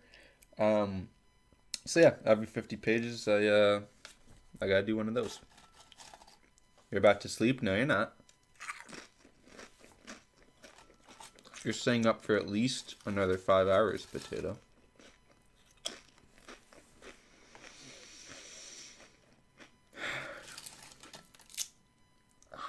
Oh, no.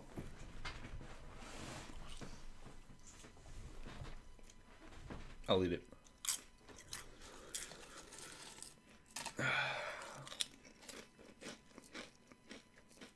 You heard me.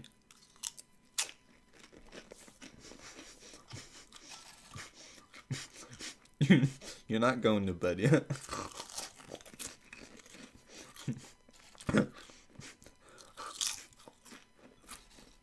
You gotta stay up.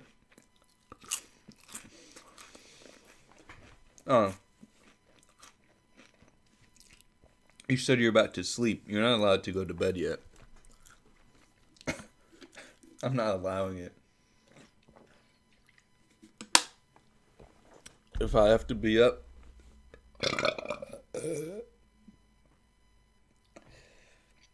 you gotta be up. Listen, these chips, like, besides the flavor, they hurt your throat. My throat's burning. I guess it's because I'm eating them so fast.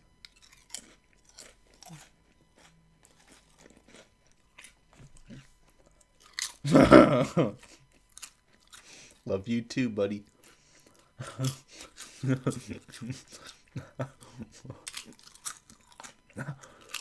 Oh my God. It's horrible.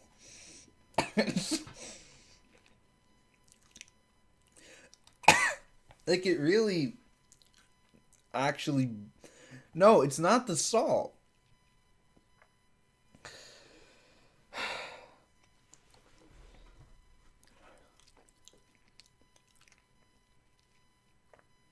It's not the salt. I've eaten salty things. It's the vinegar. The vinegar is so, like...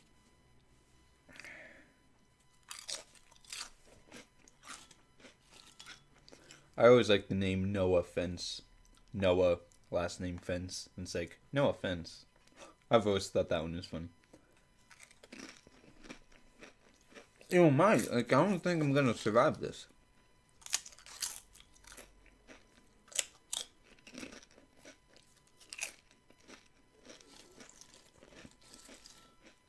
Like, I got used to the flavor. It's not that anymore. It said it literally, like, burns your throat. If it wasn't for that, like, I'd be fine. I still have all these left. Weirder than you or weirder than me? Or both of us?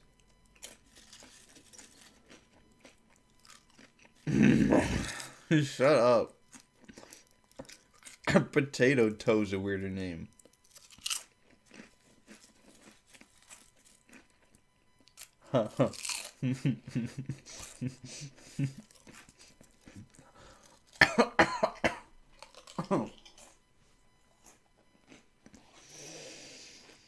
No, that's cheating.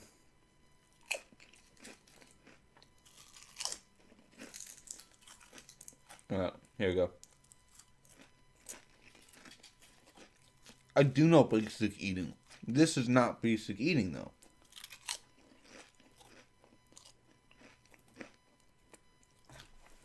Done.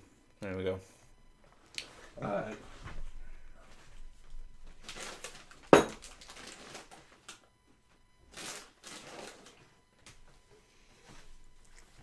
Oh.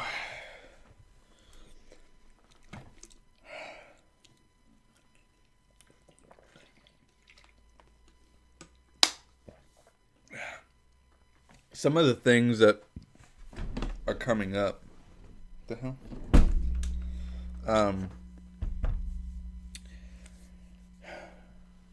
I'm not allowed to drink with or after.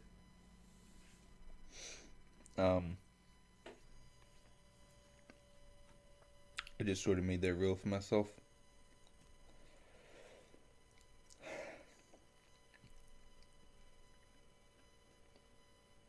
But these chips, whatever. So,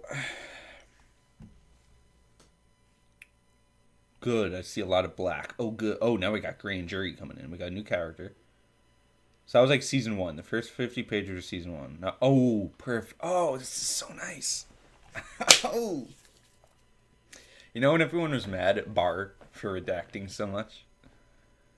I'm not. Good job, Barr. Alright, I read 50, so I'm on 51. Okay. Investigative technique. Wait, what's my next thing? Yeah. There's shots involved, too. Not of alcohol, I don't drink. But of disgusting things. It's pretty much like every 3, there's a shot. So it's like, the first one is chips, then there's something else, then it's a shot, then something else, then something else, then it's another shot. Like that. Investigative technique. Similar investigative technique for vulnerabilities continued through the election. I got lucky. What did I got lucky with? Oh, the pages. Yeah. Hell yeah. The redactions. Unit 74455 also sent spear phishing emails to public officials involved in election administration and personnel at companies involved in voting technology. In August 2016, GRU officers targeted employees of... You found this weird chip in the Cheetos? Send a picture of that to the Discord. Hopefully you didn't eat it yet. Potato Toe. We have a Discord, by the way. I noticed you keep bailing on it. You never join the Discord. And we have one, so you should join. But it's up to you. In August 2016, GRU officers targeted... Wait, is that where I am? Yeah. Targeted employees of personal privacy, a voting technology company that developed software used by numerous U.S. counties to manage voter rolls and installed malware on the company network. Similarly, in November 2016, the GRU sent spear phishing emails to over 120 email accounts used by Florida county officials responsible for administering the 2016 U.S. election. The spear phishing emails contained an attached Word document coded with malicious software commonly referred to as a Trojan that permitted the GRU to access the infected computer. The FBI was separately responsible for this investigation. We understand the FBI believes that this operation enabled the GRU to gain access to the network of at least one Florida county government. The office did not independently verify that belief and, as explained above, did not undertake the investigative steps that would have been necessary to do so. D. Trump campaign and the dissemination of hacked materials. The Trump campaign showed interest in WikiLeaks releases of hacked materials throughout the summer and fall of 2016.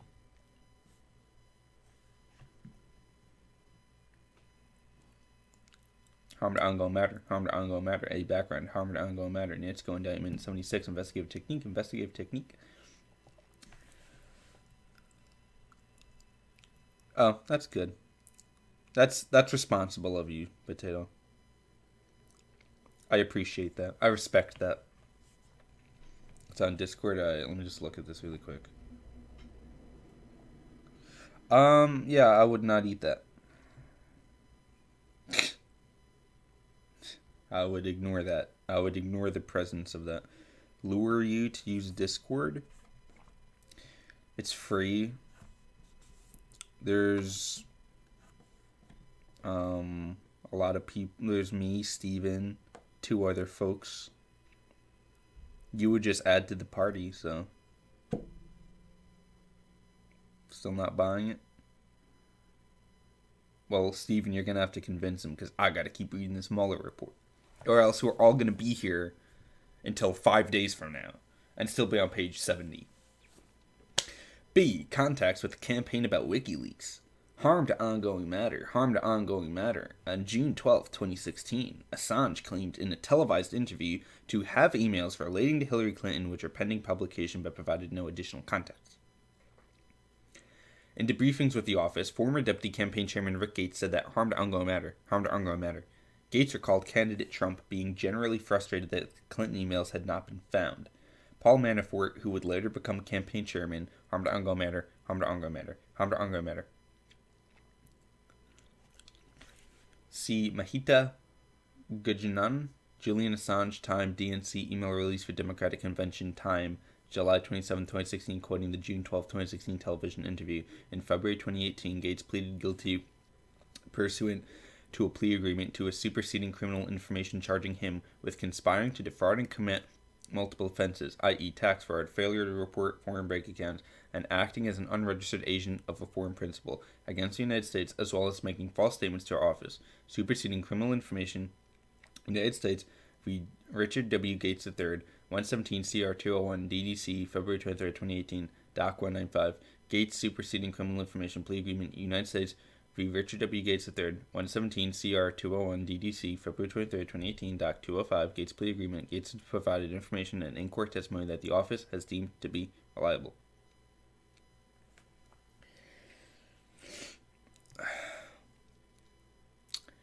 Gates 1025-18-302 at 1-2. As explained further in Volume 1, Section 5, 4, 8, infra. Manafort entered into a plea agreement with our office. We determined that he breached the agreement by being untruthful in proffer sessions and before the grand jury. We have generally recounted his version of events in this report only when his statements are sufficiently corroborated to be trustworthy. To identify issues on which Manafort's untruthful responses may themselves be of evidentiary value, or to provide Manafort's explanations for certain events, even when we were unable to determine whether these events, that explanation was credible. His account appears here principally because it aligns with those of other witnesses. Grand jury has entered the chat.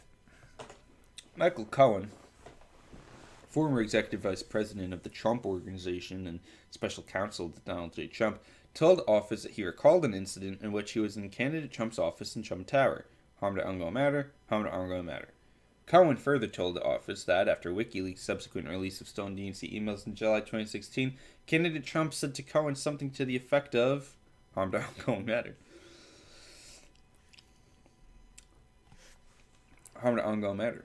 According to Gates, Manafort expressed excitement about the release harm to ongoing matter. Manafort, for his part, told the office that, shortly after WikiLeaks' July 22nd release, Manafort also spoke with candidate Trump, harm to ongoing matter, harm to ongoing matter. Manafort also, harm to ongoing matter, wanted to be kept apprised of any developments with WikiLeaks and separately told Gates to keep in touch, harm to ongoing matter, about future WikiLeaks releases. Harm to ongoing matter, harm to ongoing matter. Cohen 9/18/18-302 at 10. Harm to ongoing matter, harm to ongoing matter, harm to ongoing matter. Gates 10/25/18-302 serial 241 at 4. Grand jury.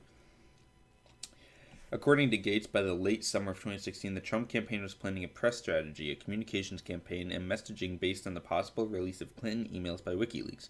Harm to ongoing matter, harm to ongoing matter. While Trump and Gates were driving to LaGuardia Airport. Harm to ongoing matter. Shortly after the call, candidate Trump told Gates that more releases of damaging information would be coming. harm to ongoing matter, harm to ongoing matter, harm to ongoing matter.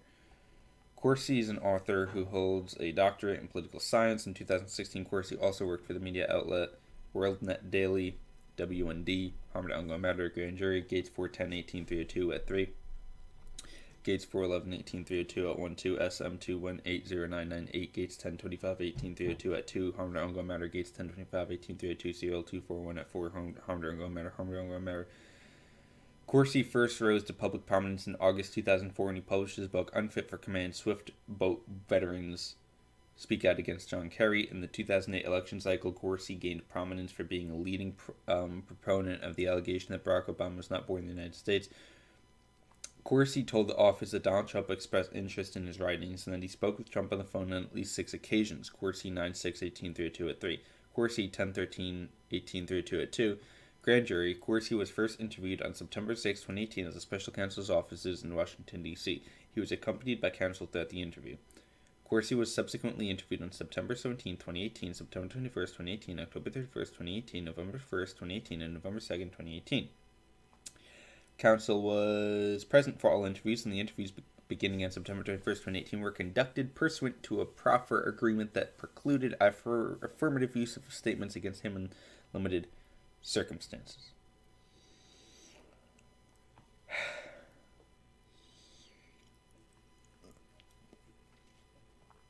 Chip tasted like onions.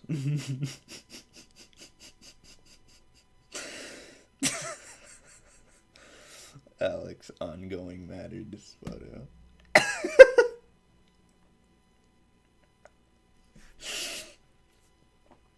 Where am I? That was that, so I'm at the top of this bit. Harm to ongoing matter. Corsi told the office during interviews that he must have precisely discussed Assange with Malik. Harm to ongoing matter, grand jury. What kind of cereal, by the way, Stephen? According to Malik, Corsi asked him to put Corsi in touch with Assange, whom Corsi wished to interview. Malik recalled that Corsi also suggested that individuals in the orbit of UK politician Nigel Farage might be able to contact Assange and asked if Malik knew them. Malik told Corsi that he would think about the request, but made no actual attempt to connect Corsi with Assange. Harm to ongoing matter, harm to ongoing matter. Harm to ongoing matter, Corsi 1031-18-302 at 4, harm to ongoing matter, grand jury. Malik denied ever communicating with Assange or WikiLeaks, stating that he did not pursue the request to contact Assange because he believed he had no connections to Assange. Grand jury, harm to ongoing matter, harm to ongoing matter. Malik stated to investigators that beginning in or about August 2016, he and Corsi had multiple FaceTime discussions about WikiLeaks, harm to ongoing matter, had made a connection to Assange, and that the hacked emails to John Podesta would be released prior to Election Day and would be helpful to the Trump campaign. In one conversation in or around August or September 2016, Corsi told Malik that the release of the Podesta emails was coming, after which we were going to be in the driver's seat. Harm to ongoing matter, harm to ongoing matter, harm to ongoing matter, harm to ongoing matter, harm to ongoing matter, harm to ongoing matter, harm to ongoing matter, harm to ongoing matter, harm to ongoing matter. Grand jury. Harm to ongoing matter, harm to ongoing matter, harm to ongoing matter, harm to ongoing matter. Harm to ongoing matter. Harm to ongoing matter. Harm to ongoing matter. Harm to ongoing matter. Gee, you try to say that fast. Harm to ongoing matter. Harm to ongoing matter. Harm to ongoing matter. This whole page is harm to ongoing matter. Literally. Okay. WikiLeaks, October 7, 2016, release of stolen Podesta emails. On October 7, 2016, 4 days after the Assange press conference, harm to ongoing matter, the Washington Post published an Access Hollywood video that captured comments by President Trump some years earlier and that was expected to adversely affect the campaign. Less than an hour after the video's publication, WikiLeaks released the first set of emails stolen by the group from the account of Clinton campaign chairman John Podesta. Harm to ongoing matter, harm to ongoing matter, harm to ongoing matter, harm to ongoing matter, harm to ongoing matter. Corsi said that because he had no direct means of communicating with WikiLeaks, he told members of the news site WND who were participating in a conference call with him that day to reach Assange immediately. Corsi claimed that the pressure was enormous and recalled telling the conference call that Access Hollywood tape was coming. Pause. Harm to ongoing matter. Candidate Trump can be heard off camera making graphic statements about women. Harm to ongoing matter. Harm to ongoing matter. Ham. In a later November 2018 interview, Corsi stated harm to ongoing matter that he believed Malik was on the call but then focused on other individuals who were on the call invitation, which Malik was not. Separate travel records show that at the time of the call, Malik was aboard a transatlantic flight. Corsi at one point stated that after WikiLeaks' release of stolen emails on October 7, 2016, he concluded Malik had gotten in contact with Assange, Corsi 11-1-1832 at 6. Enormous in... I already did that. Corsi stated that he was convinced that his efforts had caused WikiLeaks to release the emails when they did. In a later November 28th interview, Corsi stated that he thought he had told people on a WND conference call about the forthcoming tape, and he had sent out a tweet asking whether anyone could contact Assange, but then said that maybe he had done nothing. The office investigated Corsi's allegations about the events of October 7, 2016, but found little corroboration for his allegations about the day. Harm to ongoing matter, harm to ongoing matter.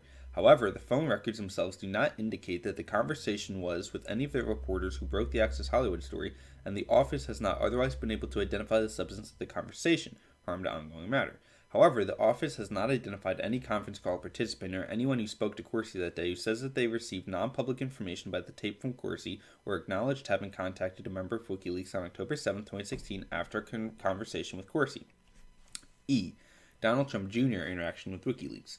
Donald Trump Jr., DJTJ, as Jimmy Kimmel calls him, had direct electronic communications with WikiLeaks during the campaign period. On September 20th, 2016, an individual named Jason Fishbein sent WikiLeaks the password for an unlaunched website focused on Trump's unprecedented and dangerous ties to Russia, PutinTrump.org. During the same interview, Corsi also suggested that he may have sent out public tweets because he knew Assange was reading his tweets. Our office was unable to find evidence of any such tweets. Corsi 9/21/1832 at 6-7, Corsi 11/1/1832 at 6, harm to ongoing matter, grand jury, harm to ongoing matter, harm to ongoing matter, grand jury, harm to ongoing matter, harm to ongoing matter, grand jury, harm to ongoing matter, grand jury, harm to ongoing matter. WikiLeaks publicly tweeted, let's bomb Iraq, let's bomb Iraq, Progress for America PAC to launch PutinTrump.org at 9:30 a.m. Oops, PW's PutinTrump.org.